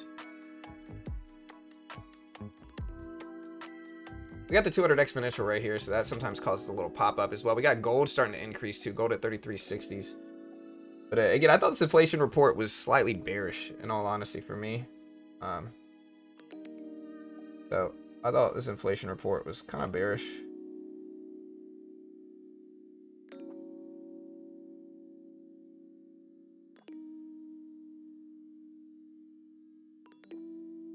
Did get a bounce right there at the 200 exponential. Gold's still rising though. Look at gold. Yeah.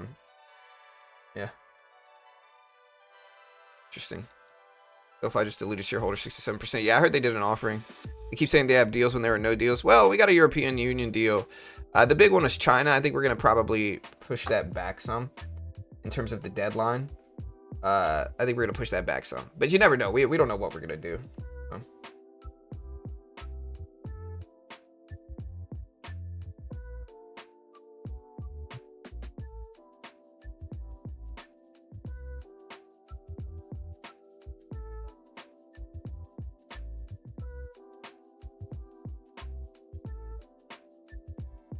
No more bearish anymore. It's deleted. Oh, I don't know if it's ever deleted. Bond yields now rising back up some, so a little bit of delayed response to bond yields. Here's 830, so we're actually slightly above where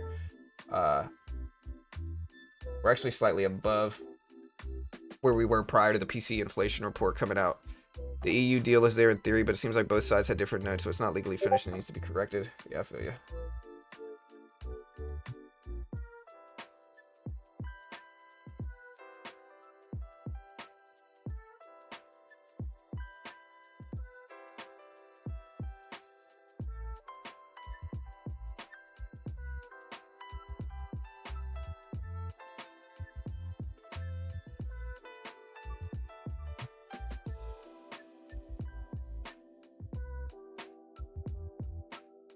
If you dig into the actual EU deal, it's not anything different. Well, it's I don't know if it's the best deal for them. Yeah,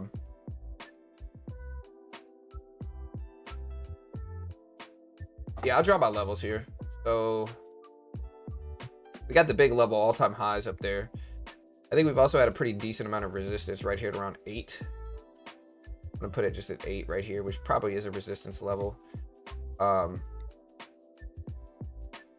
Psychological level there. We got this high up here at 810 or so. We got 75 right here. And then I think this is just the 200 exponential influencing it. So there's 8. Look at 8 reject. So we're watching that here too.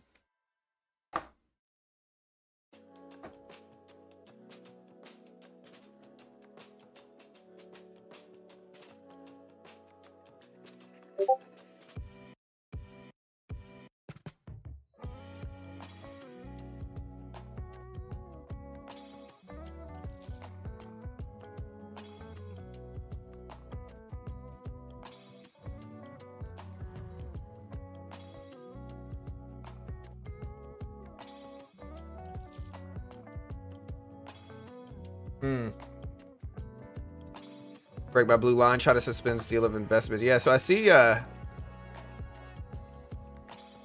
I see China come out this morning regarding something they said this morning is that they reportedly stopped the approval of outbound investment for firms who are seeking to create and expand operations within the United States, according to the Nikkei citing sources. That came out today, so that's an important thing too. Important look.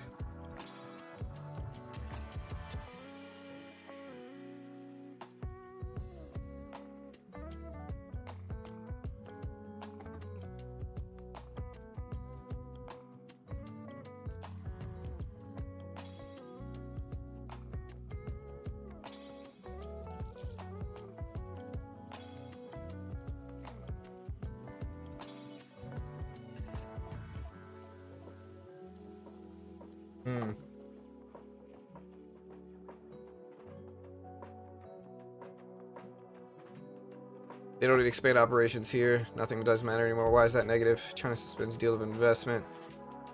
Yeah, I think we've had higher inflation data, which is not necessarily good for rate odds. I think we had jobless claims that were a little bit lower than expected today, which showed less people filing for unemployment week to week, which is good.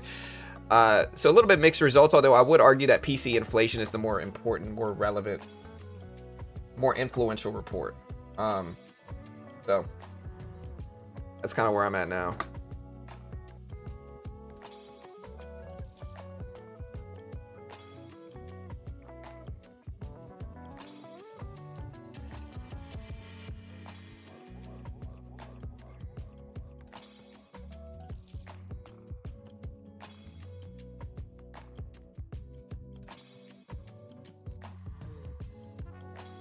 They're going to make Powell cut anyway. I mean, especially not now with the higher inflation data. And again, bond yields are reacting positively now.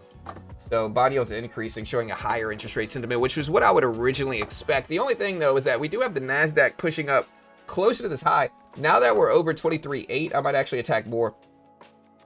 Let's see if we get it. There, hold on.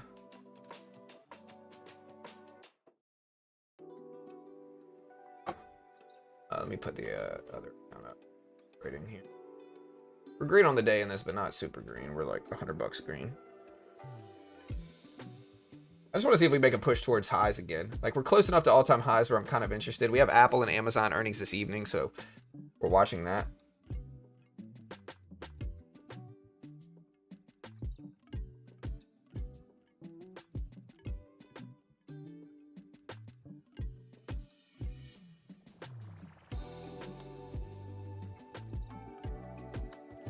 Now it's a big fake out turn here.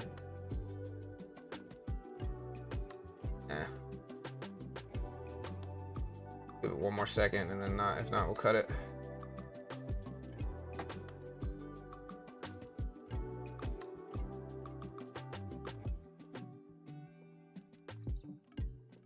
A little bit of a retracement back up. Let's go green. There we go. Slightly green.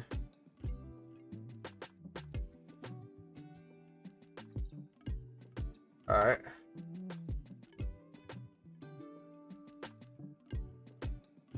See if we continue it. Inflation never goes away. Well, it slows. That's what we want. We want slowing price. Slowing inflation. So inflation slows. It doesn't go away, but it slows. It can slow.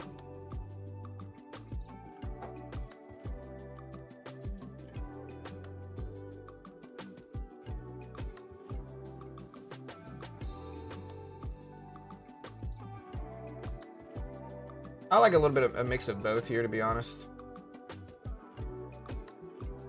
All right, so we are buying this dip here.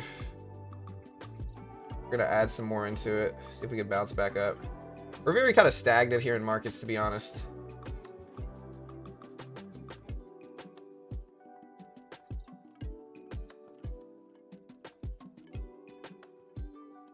If we hold.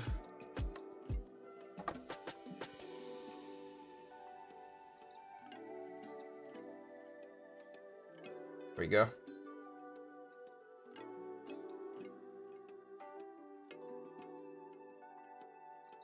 A little bit more.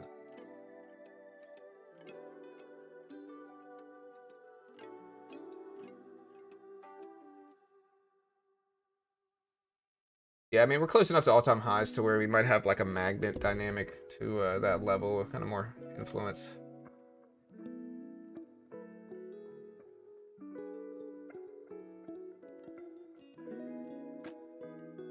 We're green on the day.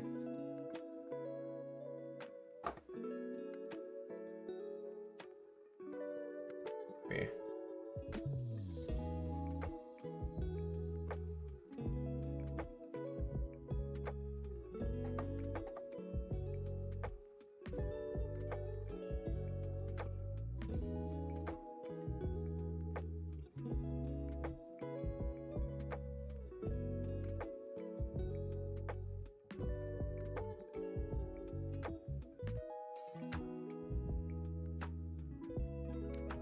All right, we're gonna start liquidating here.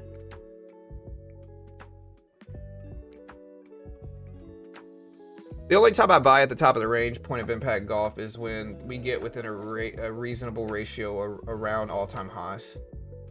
And so if we're close to all-time highs and we break over a milestone level like 23.8, that's where I get interested in it. And then once we start to come down here, like I can sell break even. And so we're really nicely green. That last trade was green too. And so I want to see if we rip up and break this. And I think the higher we get above some of these levels like this and this, the greater the chance we are. Of course, nothing's variance free, but that's kind of the idea.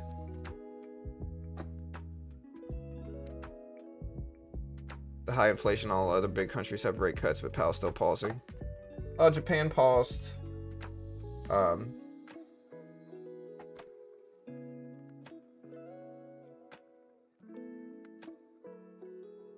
We don't need rate cuts to go up. 90s market had fireworks daily with 5% rates.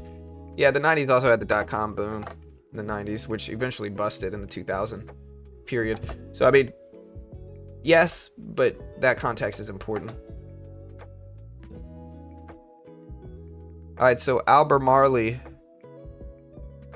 CEO, states firm is encouraged by the current administration's focus on critical materials or minerals. Company has engaged with the U.S. government regarding necessity of public-private partnerships to increase domestic mineral production.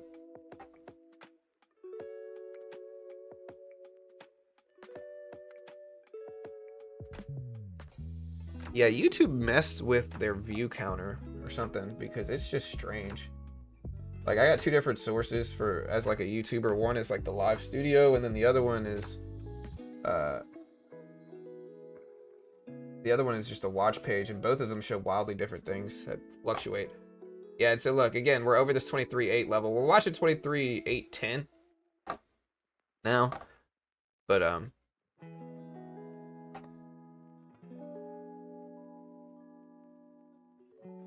yeah.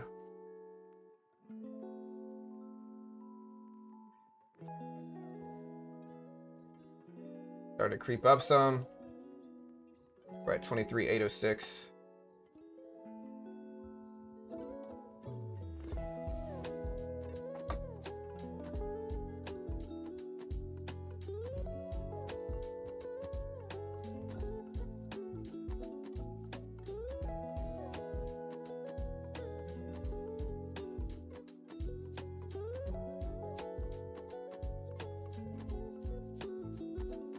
All right, so we're dipping down a little bit. We'll see if we can buy that 23.8 level if we get a pullback to it.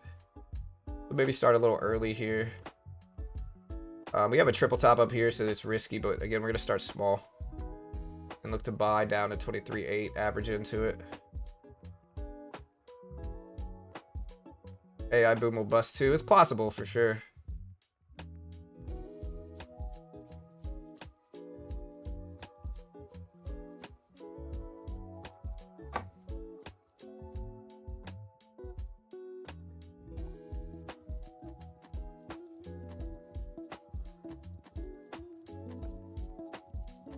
We're going to kind of trade with the cushion that we have on the day right now.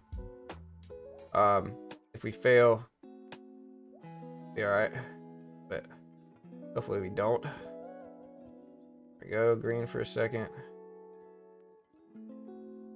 I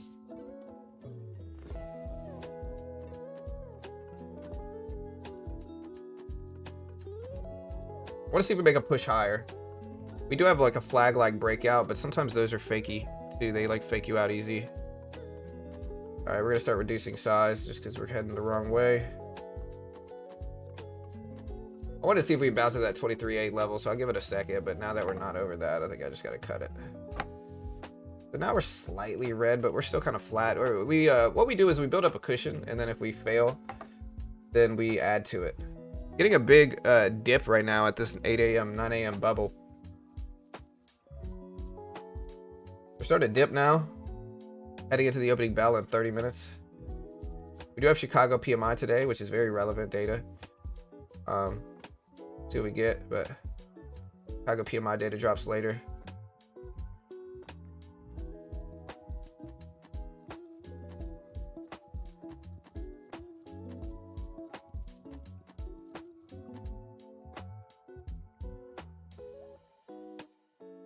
AI bubble is young. I think long-term AI is going to be that next big technology, just like the internet was in the 90s. It was that next big technology, but we had one of the longest bear markets in history follow the 90s because of the bust from too many companies pandering to buzzwords around the internet, especially in terms of IPOs and stocks, right? That's what happened in 2000.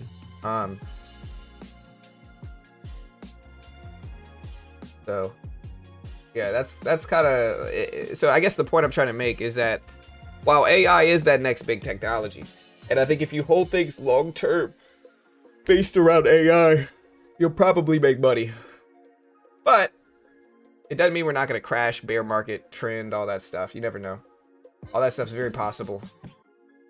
Yeah,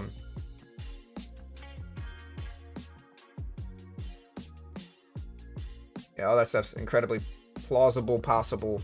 Doesn't mean it's gonna happen, but it's possible. Hey, thank you, Still, or Slill, or whatever your name is. Thank you. Appreciate it.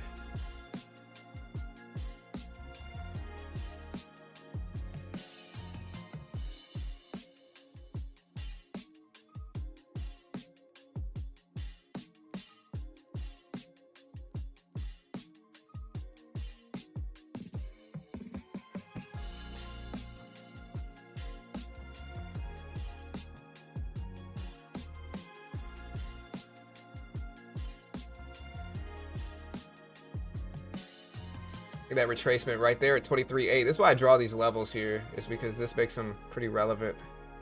Why we always kind of watch them there. We frozen? Okay, we're moving a little bit. Good.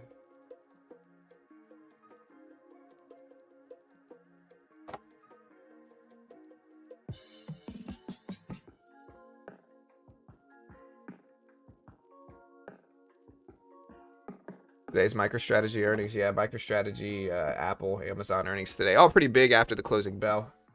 Very relevant. We'll see what happens, though.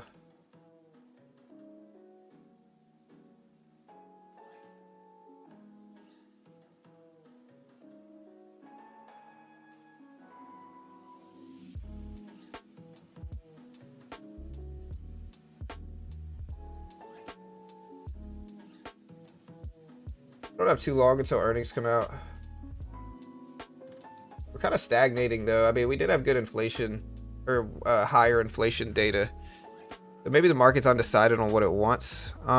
EU Council President Costa says, it's overseas, SARB statement, core CPI seen at 3.3%. Pop high. I'm out for today. Hey, later, Fernando. Have a good one, bro.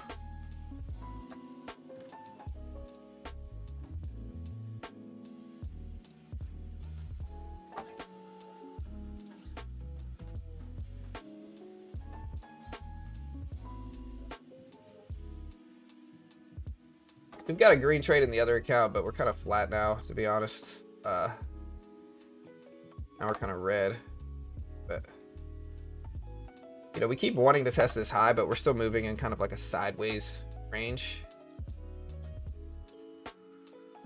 So kind of mixed. I mean, the trend is slightly up, but I'm just wondering if we're going to see more of a reaction from this PCE data at the opening bell. PC was, I would say, worse than expected.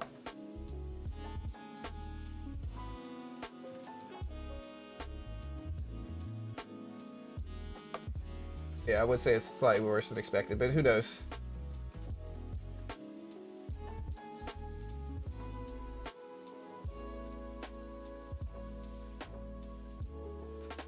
now we're red.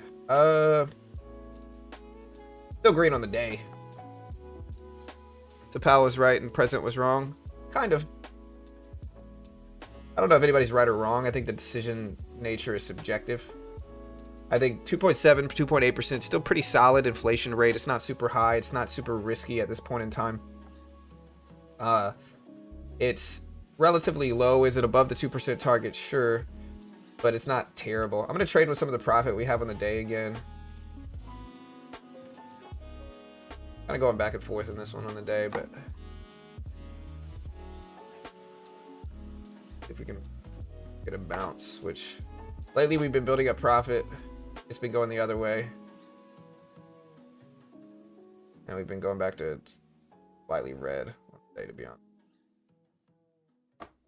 Again, under 2% is pretty good for inflation. It's not like the greatest it could be. It could be 2%, 1.9%, whatever. But under 2% is okay. Or under 3% is okay. I mean, it's not the worst it could be. But at the same time, there's still inflation risk. It's not like there's no risk to inflation.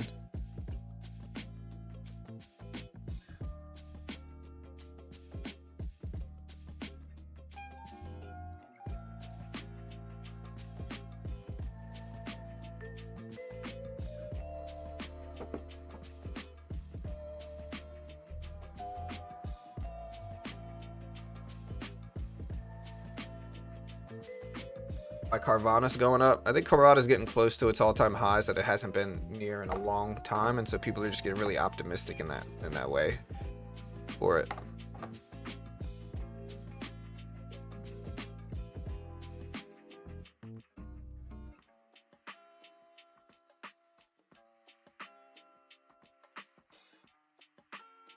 We're still very stagnant here for trends. I think we gotta watch like Microsoft, Meta, Apple, Amazon earnings today.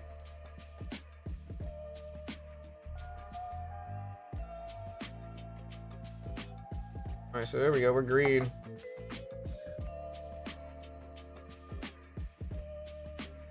There we go. That's what we wanted.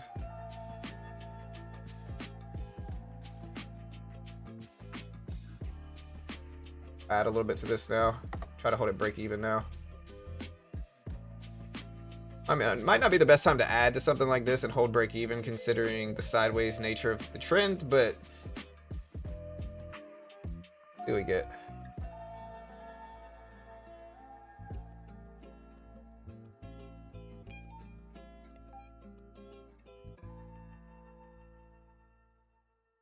PCE data is already out, guys. Hit the live button. PCE data came out at 8:30 Eastern Time. You see it at the big yellow letters at the bottom of the screen. 0.3% versus expected 0.3%.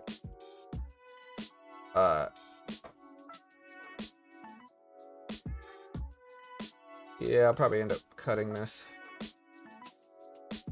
We're out. Still green, still profitable trade. What do you think about UPS? I don't like UPS at all, personally, as a company. Too much risks. Amazon eats their business over time. It's not just too much of a risk.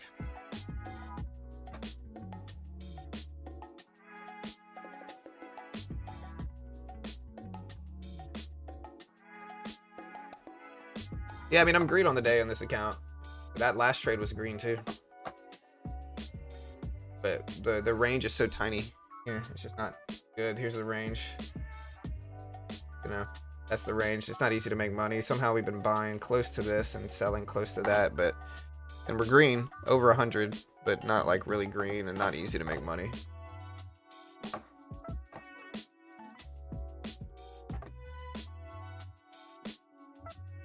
Expansion of the economy is more important than the level of inflation, especially this level of inflation, so cut is more important than the follow target of 2%. Well, I think if we had weak GDP and weak labor data, that might be the truth. But I think at this point in time, quarter two preliminary data is 0.3%. Or no, I'm sorry, it's 3%.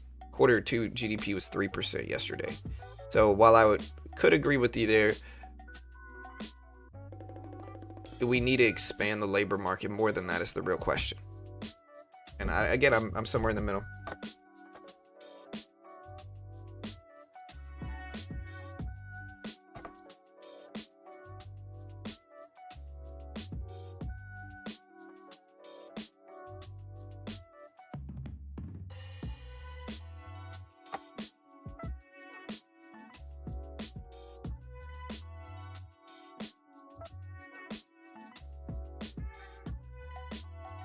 Personal spending decreased by 0.1% to 0.3% month over month versus 0.4% expected. Came in 0.1% lower than expected.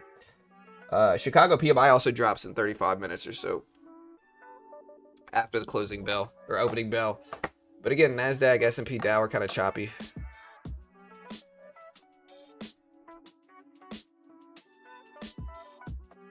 Inflation never goes away. Yeah, but it slows. I mean, kind of, but it does slow, which is generally good.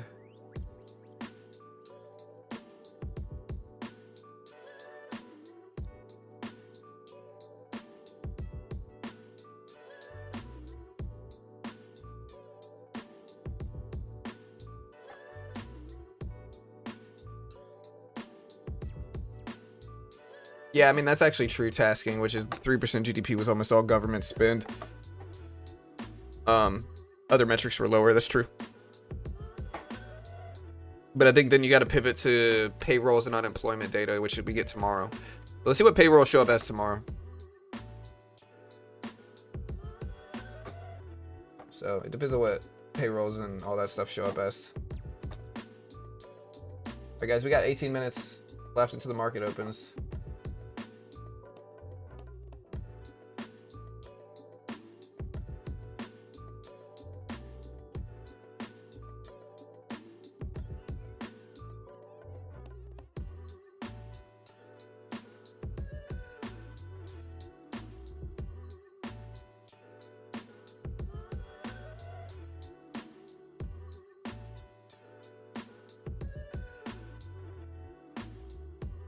I do think we should keep rates high, though inflation is worse than a recession. I agree. I think inflation is the bigger risk.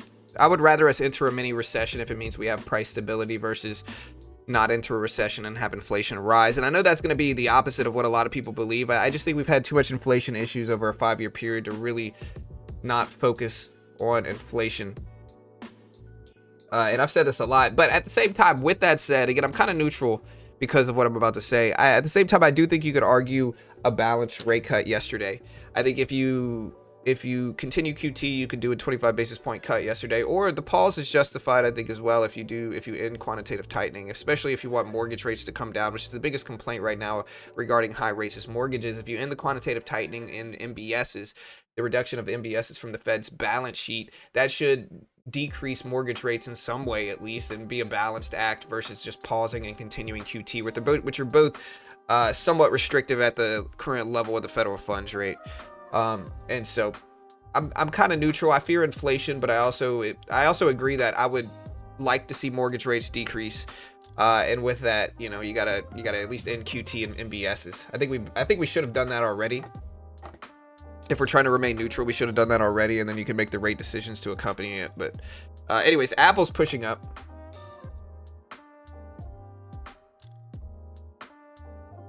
Again, people think I'm against them because I'm balanced with things, but I'm not against you regardless of your political side. I'm very neutral. I'm just looking at what I think is the right move for the current economic landscape regarding what makes people unhappy. Why are people unhappy? People are unhappy because of the last 5 years of inflation is why people are really unhappy. They're not really unhappy regarding jobs. Some of them are, and you always got somebody who's like, nah, bro, my cousin lost his job. That might be true, but your cousin's losing his job is not a true reflection of what the current labor landscape is in the US. I'm more so looking at numbers, and I think people are unhappy regarding jobs always to a certain extent, universally. I think people are really unhappy because of the prices that have risen over the last 5 years, and prices don't go down, they slow down. And so I think we have to do a little bit to appease people unhappy regarding inflation, which is focus on inflation in terms of rates. But I also think we can do some things to bring mortgage rates down with it in a balanced way. But, what do I know? They got more data than I do. They know more than I do. They're probably smarter than me as well. So, who knows? Microsoft spiking up a little bit. NASDAQ's still pretty flat sideways.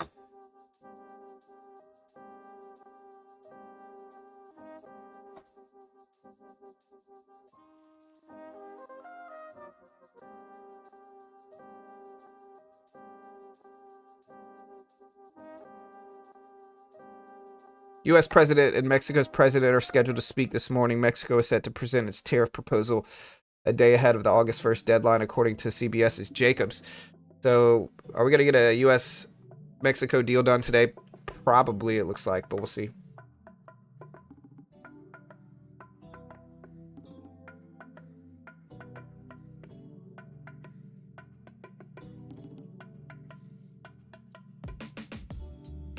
All right, guys, we're at 23,788. The NASDAQ, 23,788.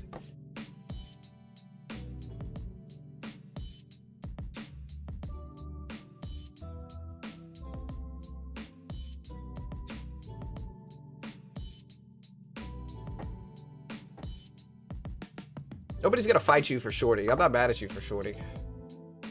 I mean, I think if you're shorting the healthiest companies in the world long term, you're dumb. But short term, do whatever you want to do. I don't really care about that. I'm not going to do it with you, but make your money. I'm not mad at you, sir.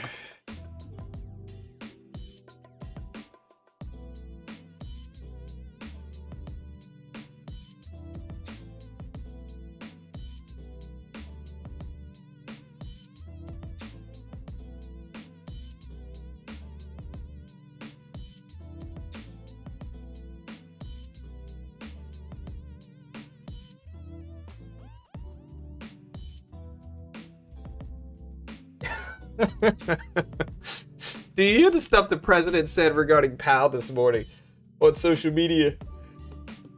Yeah, man. They're like an old married couple. They really are. Trump said this morning, quote, Jerome Powell has done it again. He is too late and actually too angry, too dumb, and too political to have the job of Fed chair. He is costing our country trillions of dollars, in addition to one of the most incompetent or corrupt renovations of a building in the history of construction. Put another way, too late is a total loser. And our country is paying the price, end quote.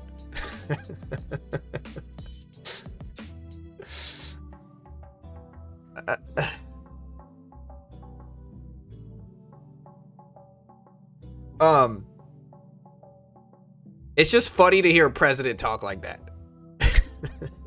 I'm not saying I agree with him or disagree with him even. It's just funny to hear a president talk like that. He also just said, again, Mexico and the president are scheduled to speak this morning. So we'll see if they get a deal done.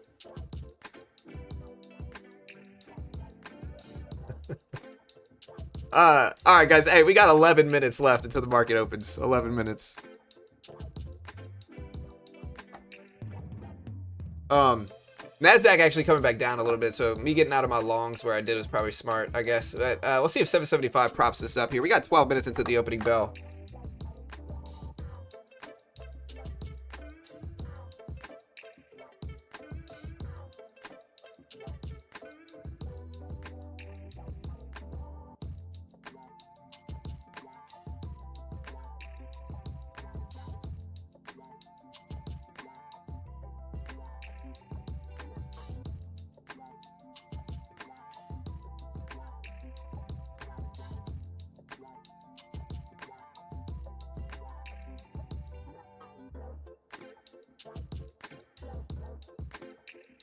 Yeah, again, I'm not saying I agree or disagree. I'm just covering the news. I just think that quote's funny. I think any president calling anybody a loser is funny. You know, you're a loser. I just think that's funny. That's a funny dynamic. I'm watching. I'm here for it. Apple pull it back here. We're at 209.60s. We'll see if that holds.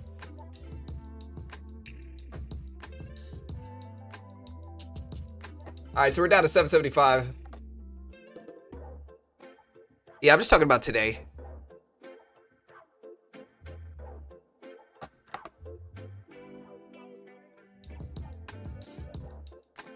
All right, NASDAQ starting to decrease. I want to buy this. I might. A little overly bearish, I think. We only got 10 minutes into the open, so we'll see what we get. Don't catch a falling knife, guys. Don't be like me.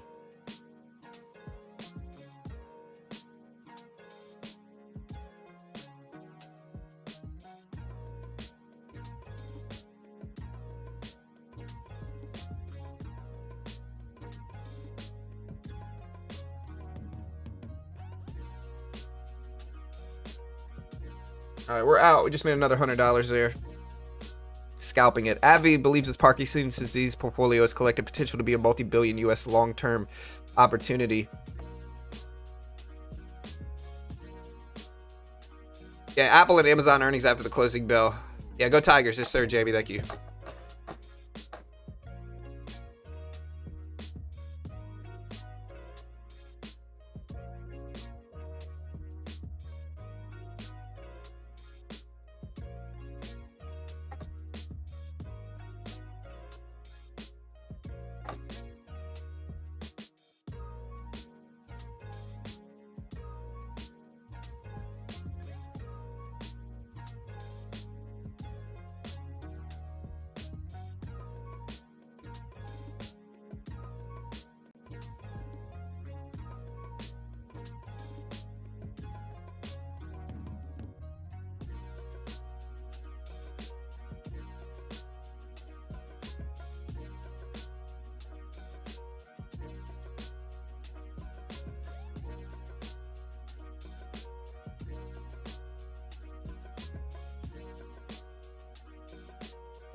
All-time highs have me nervous.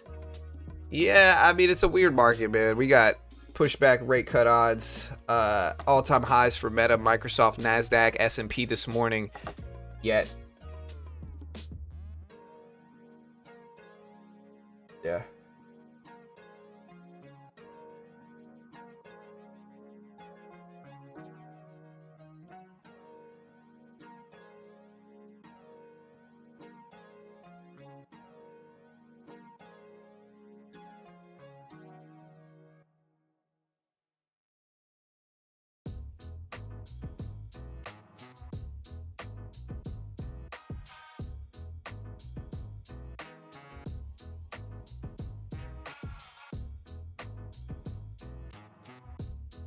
All right, guys. You want to buy individual stocks when the broader market is going up? Yeah, I mean, I think that, like, I've said this before. I'm kind of interested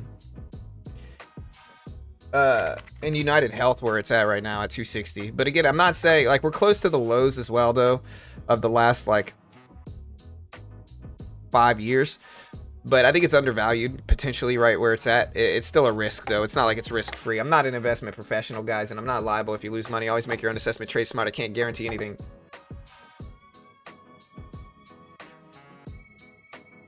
Yeah.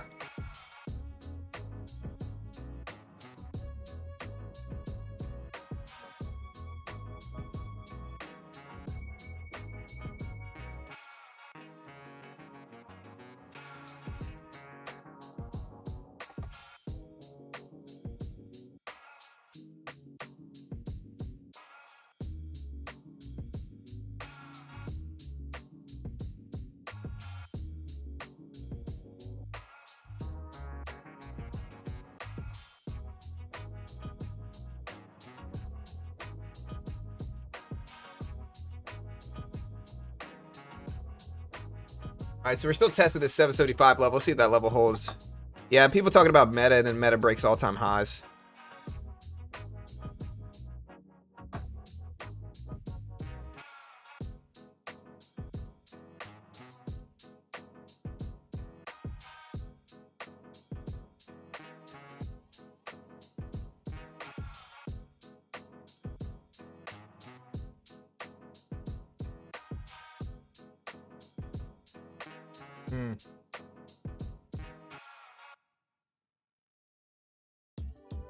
NASDAQ just cracked this low level here again. Oh, wait, we got less than 5 minutes before the opening bell. Stay away from Apple. Yeah, we got Apple and Amazon earnings after the closing bell today, so that's pretty big. Oh my gosh, the disclaimer's still up, man. Somebody tell me. I blame you guys. What's a realistic opening? I don't know. We had weaker PCE inflation data, so the more we break down here, the more I'm interested in shorting. All right, we'll try. We got 5 minutes until the open, so we got a little time.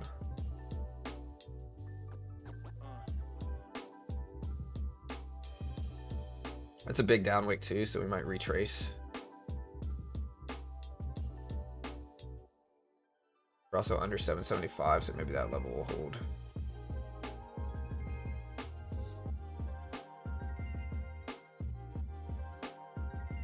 All right, we're gonna hold this 20 micros. There we go, green. We rejected at 77.75 quickly, but we kind of popped right back up. Let's see if we hold down here. There we go, we're back to green. That's not really holding down there. That is actually. Again, we're getting close to the opening bell. Oh, I forgot the MOO data, the market on open data.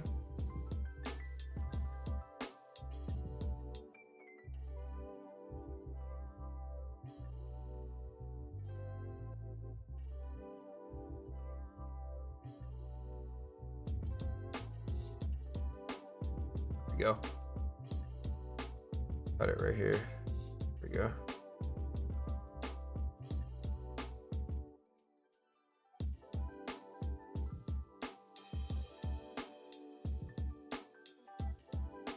We break down a little bit more. We're right before the opening bell here.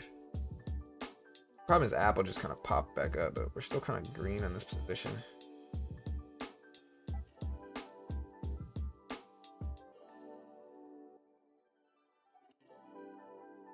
Here we go. Now we're out. Green on that trade too. Palantir. Palantir has earnings next Monday, right? Palantir's at all-time highs as well. 160.65 new all-time highs for Palantir.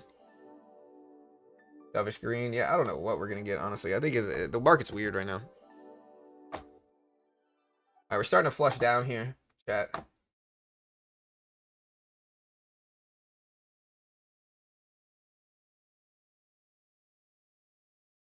We got about 2 minutes into the opening bell.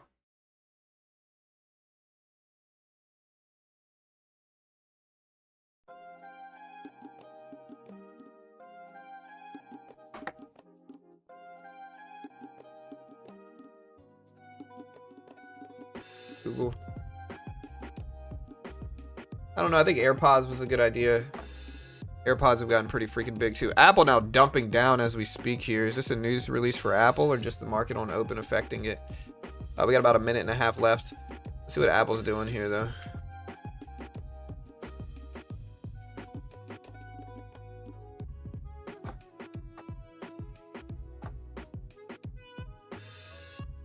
Why is Apple down so much short term? I guess a lot of stuff's getting affected by this, but look at Apple. Apple seems to be a little bit more widely affected here. Apple at 208.50s. Nasdaq just cracked lows of the day. Maybe it's just not. Maybe it's everything reacting. Here's gold. Gold's kind of sideways too, but look at the Nasdaq breakdown here.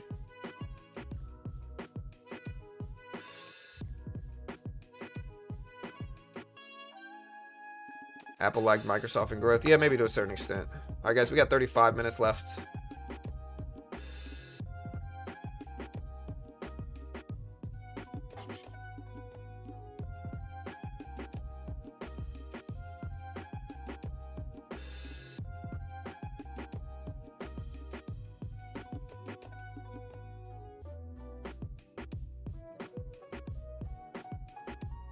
All right, guys, we got the opening bell in about 10 seconds. 10 seconds to the open.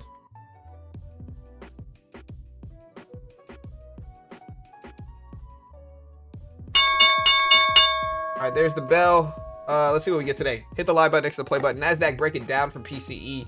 And this is something I mentioned earlier. I wonder if the PCE is going to make the market flush at the open, and that's what we're getting so far. Doesn't mean we're going to keep going down, especially with the big earnings today. But yeah, we'll see what we get.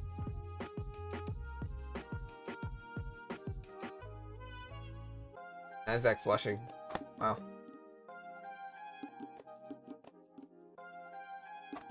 This weakness 720.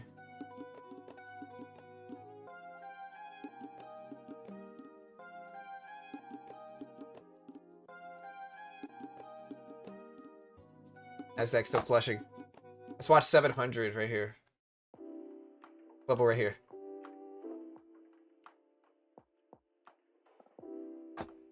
700. Under it now. It is kind of the break-even level I have. Or not break-even, but it's kind of a milestone level I'm watching. 700. Deep red. Going up. I got another level at 650 and then 610. Nasdaq flushed. AMD flushed. Palantir flushed.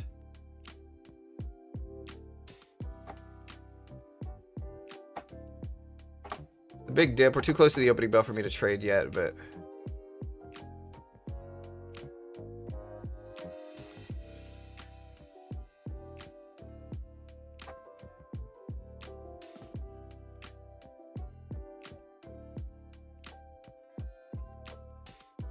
all right, Nasdaq down at 23,660.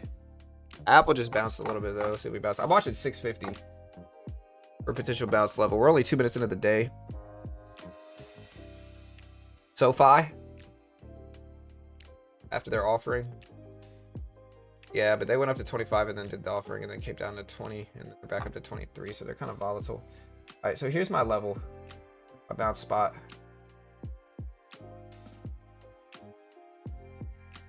Got a nice bounce here originally, but now we're kind of coming back down, so I'm going to cut this. Actually, no, I'm going to get back in. Be really tight with it.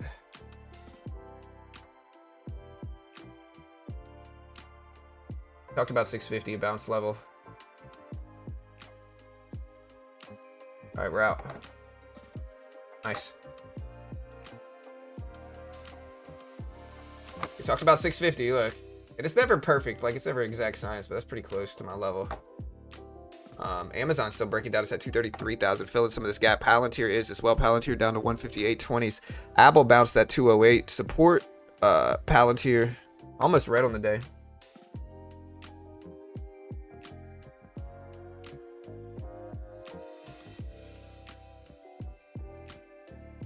We got Nvidia at 182.50s. Oh.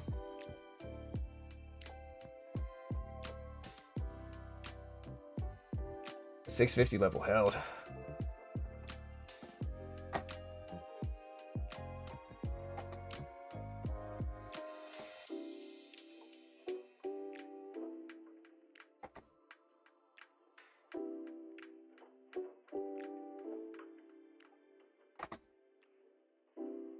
So we did bounce. Let's watch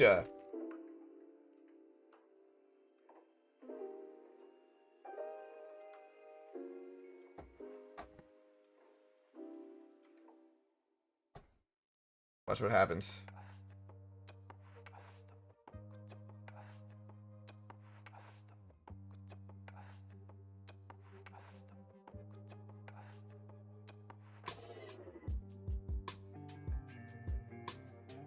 Stuck in Amazon. Good luck, bro.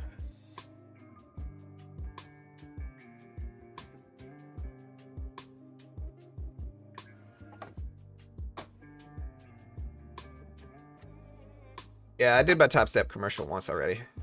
You want another one? Check out Top Step. No PDT rule. You can day trade the S&P, Nasdaq, Dow. They give you a 50K demo. You pass it. You get a 50K funded account. 90% split. You fail. You lose 50 bucks. It's the best of both worlds. They pay out hundreds of millions, fund thousands. Zero commission on Top Step X. Best way to learn in a structured environment. It just makes sense. And it's just a great way to learn. I'll put the link up if you want to check it out. Not an investment professional. Not liable if you lose money. Understand all the stuff on screen. I can't guarantee a thing. Don't copy me. Not an investment professional, chat. All right. They're a sponsor of mine. I'm biased. But check them out here.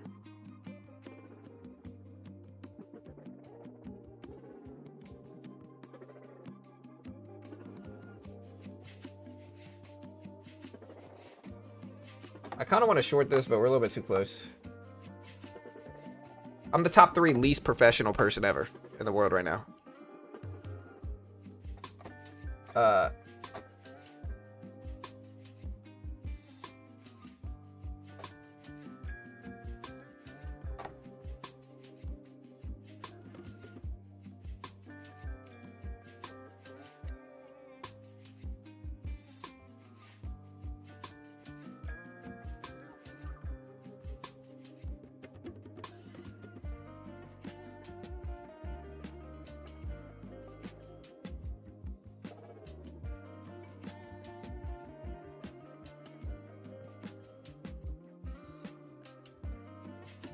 Alright, so we're hitting 650 again. We broke it down since the opening bell, but I see some bounces back, so I'm gonna actually buy this again.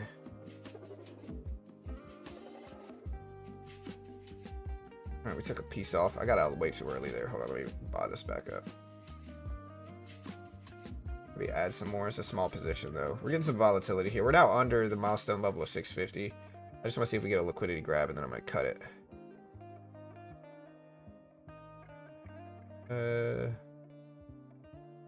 Almost. There we go. Nice. Exactly what we wanted. We're out.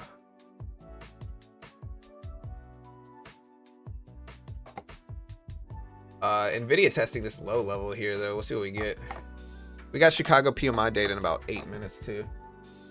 See what that looks like.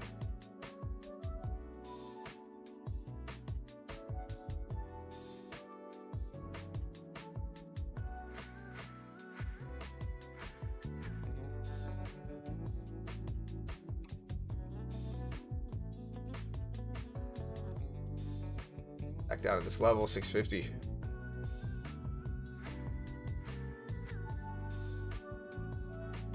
In this account, I'm up $329.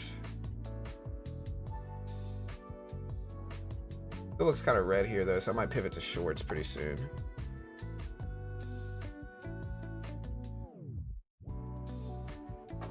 Maybe I should have pivoted earlier. I mean, there's volatility since the open. Carvana spiking up to 410s, making its run. Yeah, we get back over 650. I'm buying it again, probably. All right, I'm gonna get back. We're back over 650. I'm gonna buy this again. Dude, I keep accidentally cutting my whole position once I enter it. Now I need to pull back. Okay, we're back in. Okay.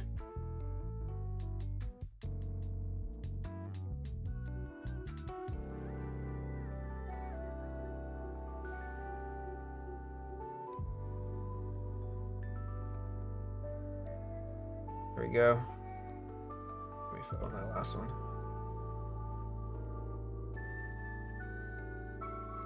We're gonna add to this and maybe hold it break even if we can't hold.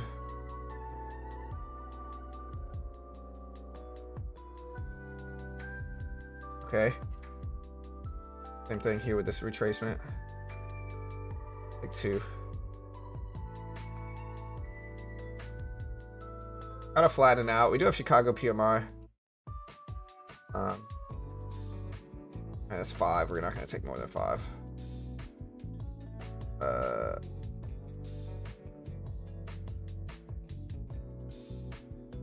Yeah, it's breaking down too quickly here.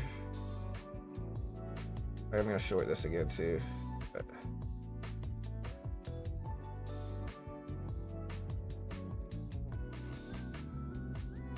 go one more.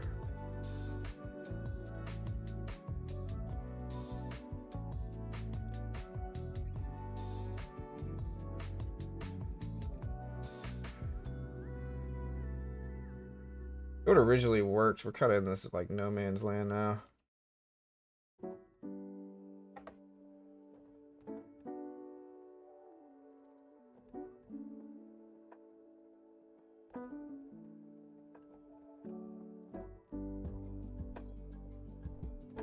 Very flat.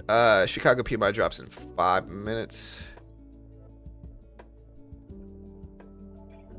We're tracing that though. We'll cut it.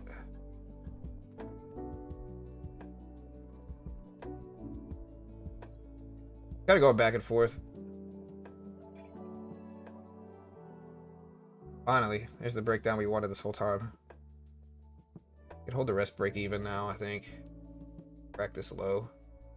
Got about a 550 entry price, but we keep bouncing right there. I do want to see if we crack down. There we go. Took half off.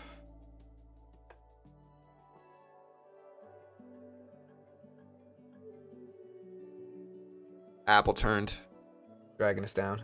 What's happening? It's a big retracement back up.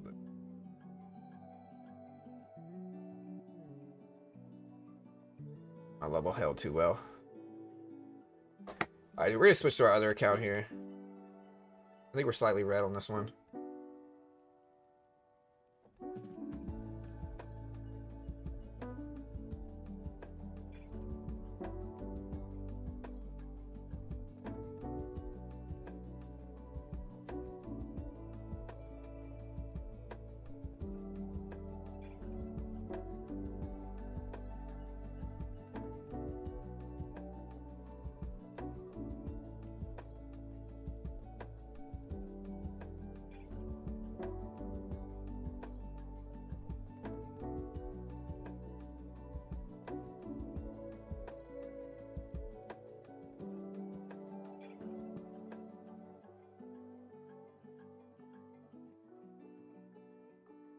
I think we gotta push down real quick.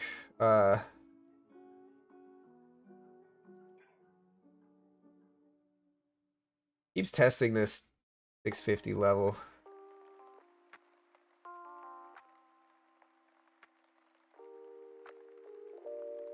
If we squeeze down.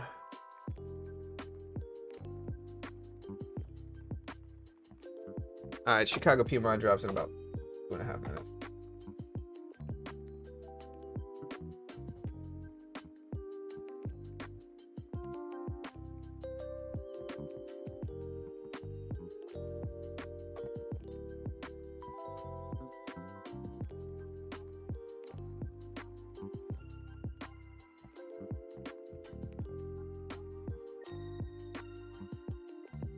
Yeah, I'm looking for the White House thing. I don't see it.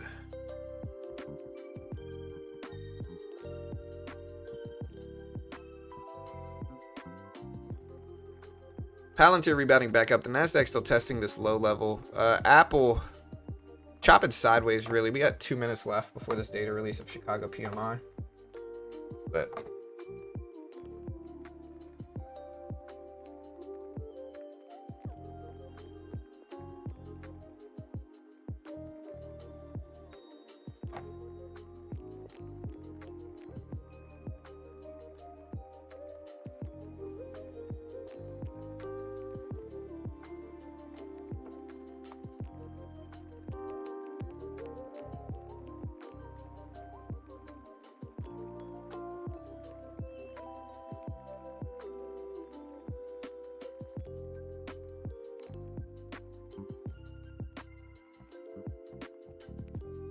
yeah, so PMI data comes out in less than a minute. The Nasdaq's still breaking down. The next level I have is 610. Again, I'm not an investment professional, not liable if you lose money. Always make your own assessment, trade smart.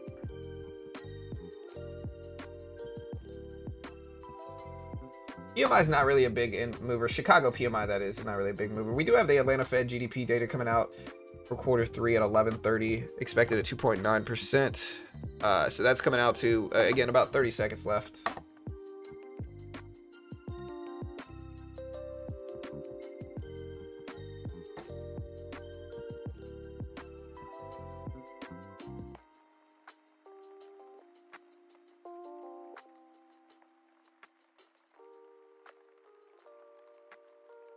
All right, here we go. 10 seconds. Let's see what Chicago PMI brings.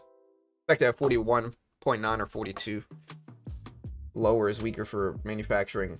Higher, stronger. And here's the release. 47.1 versus 41.9. Stronger for manufacturing and expected at 47.1 versus 42 expected. So basically 47 versus 42. Stronger than expected. We are seeing a little pop up here after this report. I don't know how influential it's going to be, but it's something. And so we are expecting some upward movements here from Chicago PMI. I just got to break everything down currently here. This is the session before the big tariff negotiation deadline at 12:01 Eastern. Broader tariffs to come into effect at 12:01 Eastern time on tomorrow, Friday. CNBC expects a fresh updated list from the White House on tariffs. China, India, Canada, Mexico remain the risks.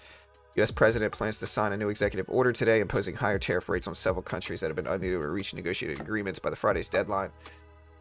Look, here's 610.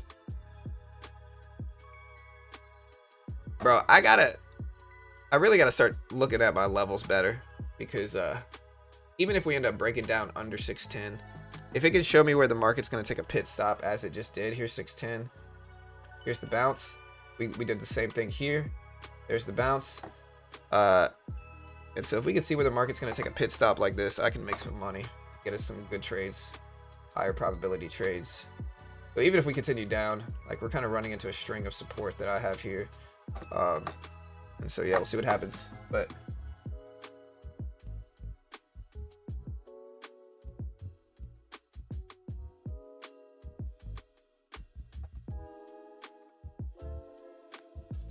the pit stop at 610. Same thing with 650. 650, we bounced around it for a minute. Nvidia is still breaking down, though. It's at 180s after breaking all-time highs early this morning. Amazon testing lows today here. So we'll see. Previous closing prices down here at about 230 for Amazon.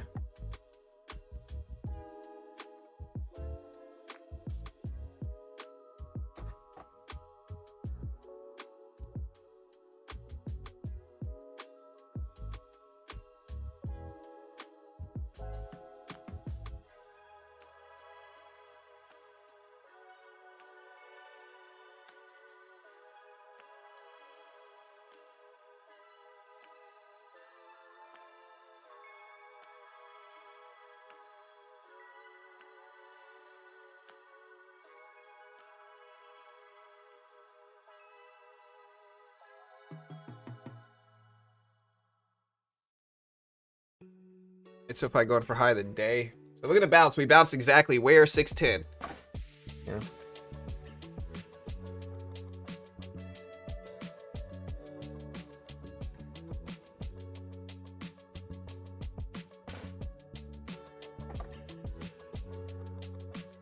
Yeah.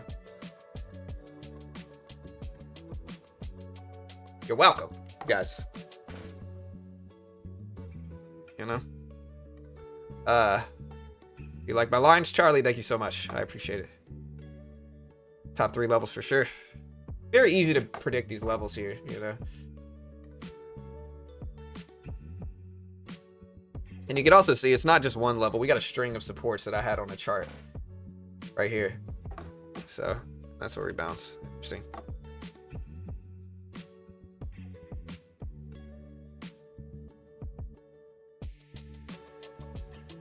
And I think it has to do with algorithms. That's why my level works, is algo specifically.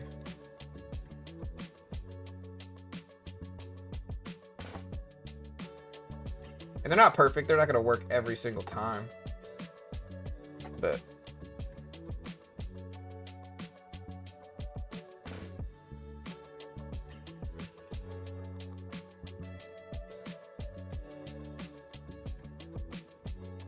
remember, tomorrow we got the non-farm payroll and unemployment report as well here. So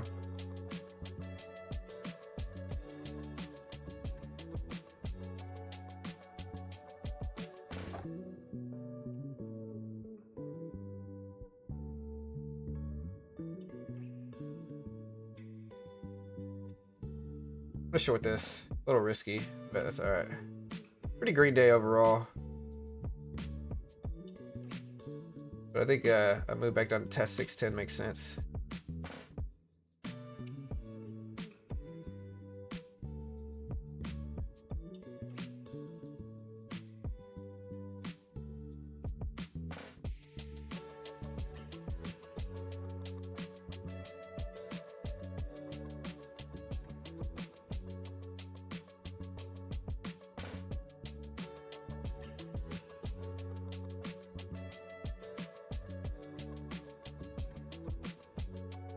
We cut it.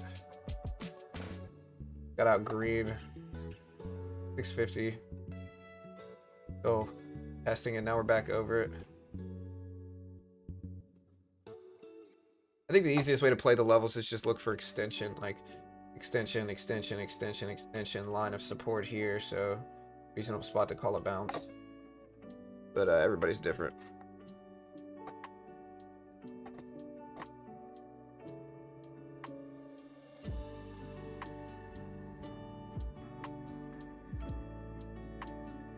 Yeah, tomorrow we have the reaction to the earnings that we have today. We have Non-farm payrolls, unemployment, labor report tomorrow, and we also have Michigan consumer sentiment and more.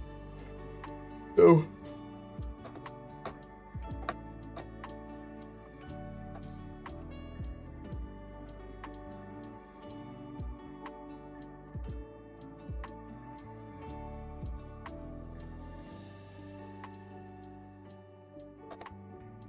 No, this 650 level is still kind of, we're a little bit too choppy here, I think, but.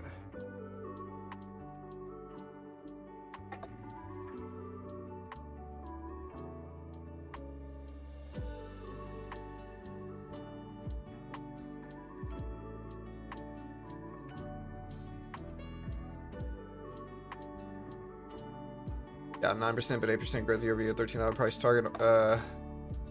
On what? Apple bouncing back too, yeah. We pull back to 650. I might buy this real quick. All right, we're buying it. Beautiful trade where we got out really, really quickly there. Again, so like this is something else that you'll see me do. Like if we fight and test, and then we finally climb over a level a significant amount, and then pull back to it, like 350, I can maybe look for a bounce exactly like we just did. If that makes sense. I hope that makes sense. It's hard to explain and put it into words, like the nuance that I'm seeing in price action. But I hope that makes sense. Like once we fight and get over a milestone level and then pull back to it, look for that bounce. And as well as like another nuance that I use is like I look at Apple, Amazon. I look at all the big movers that might have influence over the NASDAQ, and I look at what they do.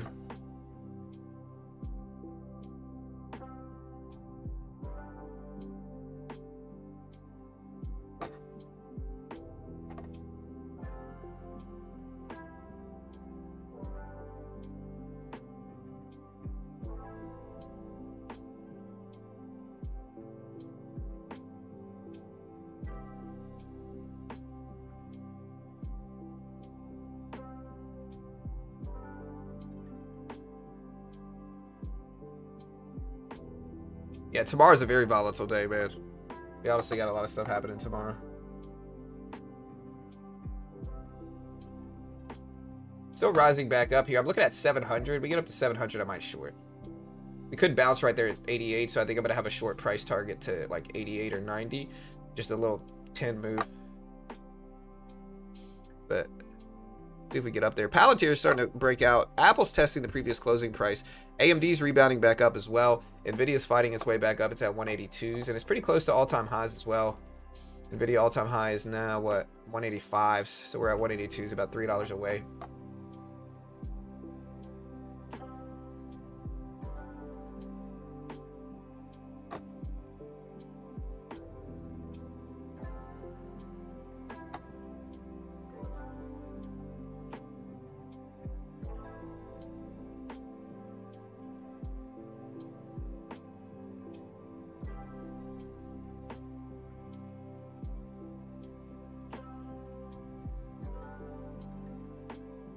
Yeah, a lot of people talk about SoFi right now. SoFi is running. 340s. The VIX. Yeah, I mean the VIX is going to get rejected today based off of the strength we put in. The VIX is heading down.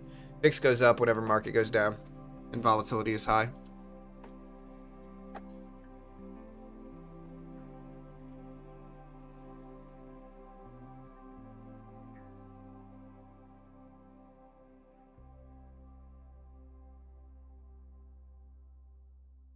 Oh, 1 in 700. We didn't quite get it. We didn't quite get it. A lot of it depends on what Apple, Amazon, Meta, Microsoft, Tesla do today. We're down to 318s.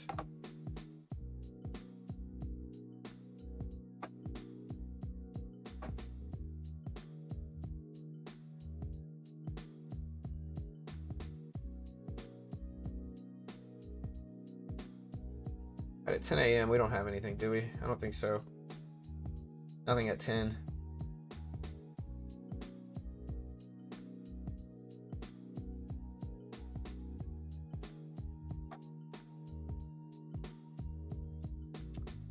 I am going to buy this dip. And then maybe look for 700 here if I can.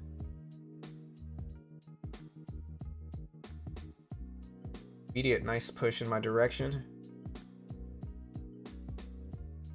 We'll hold the rest break even, maybe add to it. Oh, I scalp sometimes. I'm gonna add to this too, actually. Out. Half. Hold the rest break even now. Bigger move, but there we go.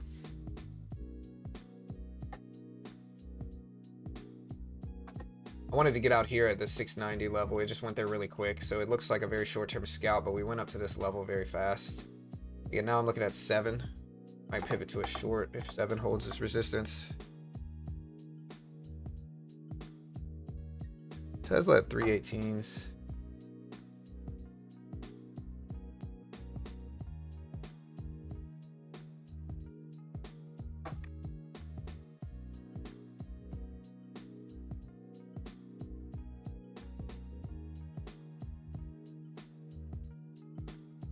Islands here making moves up.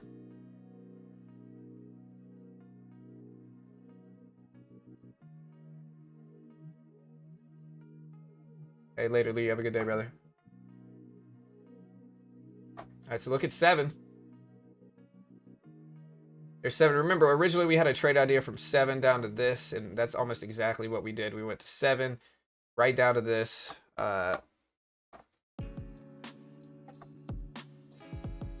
Again, subscribe if you haven't yet. This is why we draw these levels.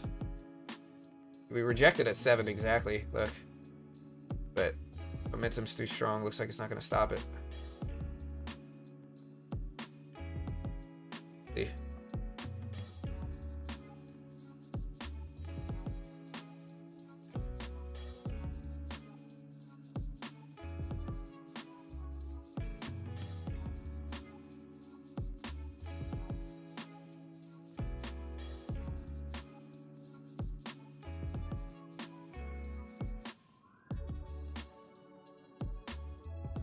MasterCard exec says company is seeing U.S. consumer strength in the first 4 weeks of July.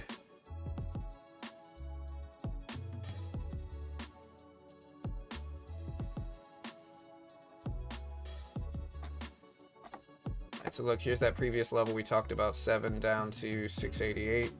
Bounced exactly off of it, so that trade would have worked too. Maybe I should have taken it, but...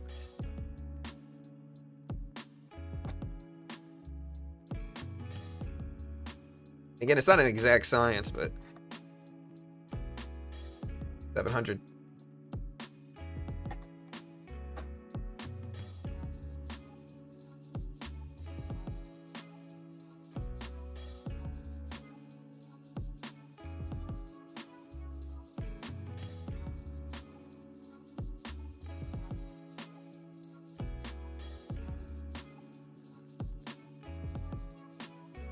Oil, where's the oil at right now?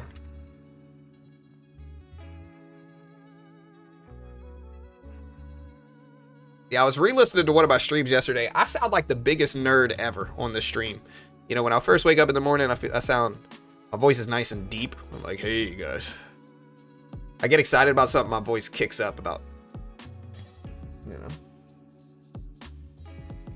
5 pitches to the upside. And, turn into Pee Wee Herman all of a sudden. Streams. I'm definitely a nerd in a lot of different ways. All right, so we rejected at 700 as I suggested we could, and I'm trying to look cool and spin this pencil, and I'm not even cool enough to do that. I think I just dropped it. As long as you know what you're talking about. With the stuff I cover here, I kind of do. I think we traders all have ADHD. I definitely have ADHD. And ADHD, honestly, I'm glad I have it. I would rather have ADHD than not have it, believe it or not. Because I don't think it's a negative thing like a lot of people make it out to be. I don't think you need to take medication for it necessarily either. I think if you're interested in something, you can hyper-focus on it. And, you know, you can just do a lot of things better with ADHD. You can learn things faster if you're interested in it, which I think is how it should be anyway. If I'm not interested in something, who cares? But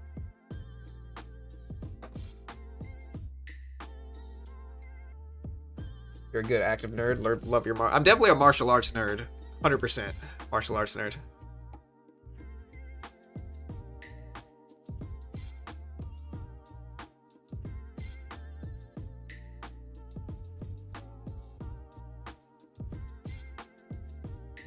The problem with martial arts, with me, with like jujitsu, with BJJ as an example, is that like, if I, you know, in BJJ, I'm a blue belt, you know, but like, you're supposed to flow roll. You're supposed to get better at it as you rank up. In jujitsu, a flow roll is like a technical roll with less strength and less aggression.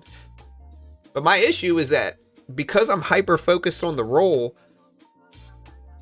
my adrenaline spikes. And like, I joke with people that I train with about it that it's hard for me to flow roll because I try to match people's aggression too. So if they start to show a little bit of aggression, I start to show a little bit of aggression back. It pivots off of each other until we're going 100%. You know, it's a battle. And so I'm just bad at flow rolling. So I think there's pros and cons. Anyways, we are moving back upward. Let's see about 688. We're kind of neutral range, rebounding back up, but this level could still hold as a resistance spot.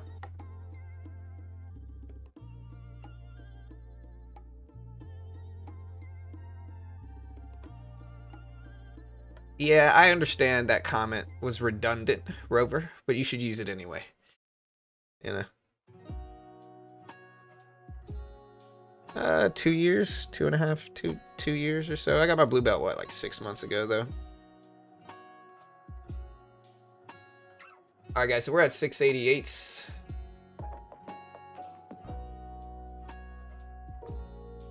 Rejecting a little bit at 688s. Let's see if it continues down. Carvana just broke highs of the day up over 410s. I know a little boxing, not a lot, but a little bit, enough. When I spar with people, I do okay. I'm fast, but my head movement's a little bad, I think. My head movement could be better.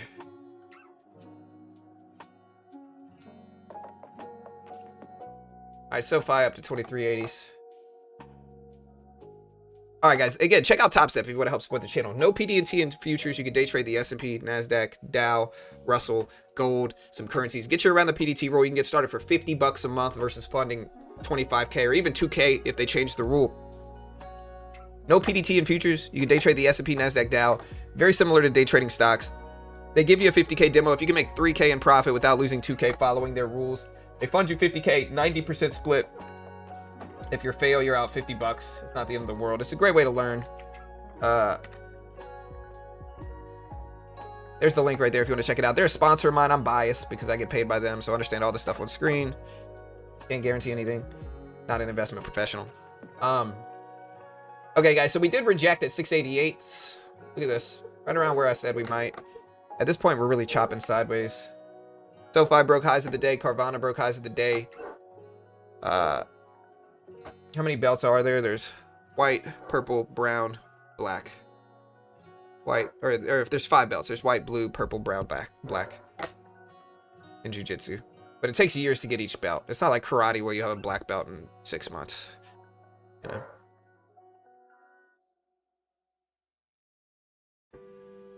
Yeah, we're kind of chopping right now. But again, where do we reject? Not going to say I told you. But you know.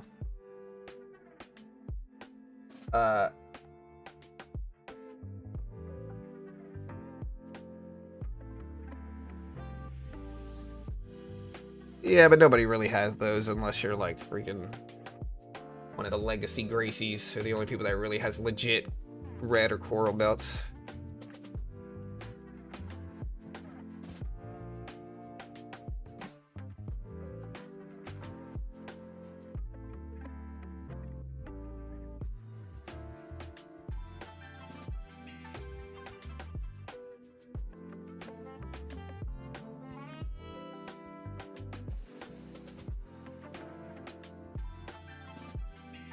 Right now we're at 671s.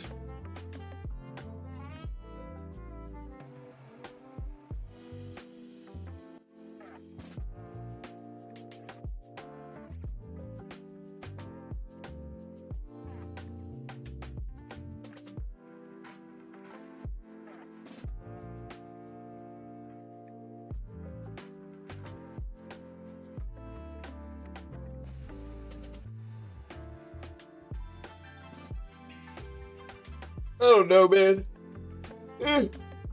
Market's flat. I'm green on everything. I think I might just bow out for the day. Yeah, I mean, I understand about belts and stuff. Honestly, as a white belt, I really wanted a blue belt. Now that I'm a blue belt, if I could go back to a white belt, I 1000% would. You know? If I ever move, I'm just going to show up to whatever gym they have with a white belt on and pretend like I'm terrible and just start over. And then within 3 months, I'll just act like I'm a prodigy, like BJ Penn. And, yeah. Yeah, they got crypto. All right, guys, I'm going to get out of here. Listen, I love you all. Have a great day. Market's kind of boring right now. It's kind of going up and down and up and down. SoFi breaking highs. So is Carvana. Palantir's been moving up. Tesla's down. Meta's up. Meta, Apple earnings. Or no, Apple, Amazon earnings later. I'm a blue belt. I don't want to get tabbed by a white belt. You have to erase all these videos. I mean, I would never actually do it. I'm just joking. Kind of. I'll see you guys later. Y'all be good. Have a great day. Again, have a good one. Look, we just tapped 700 again.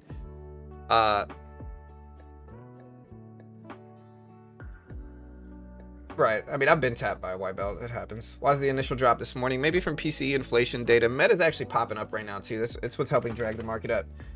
But again, I'm going to get out of here, guys. Y'all be good. Have a great day. Y'all be safe.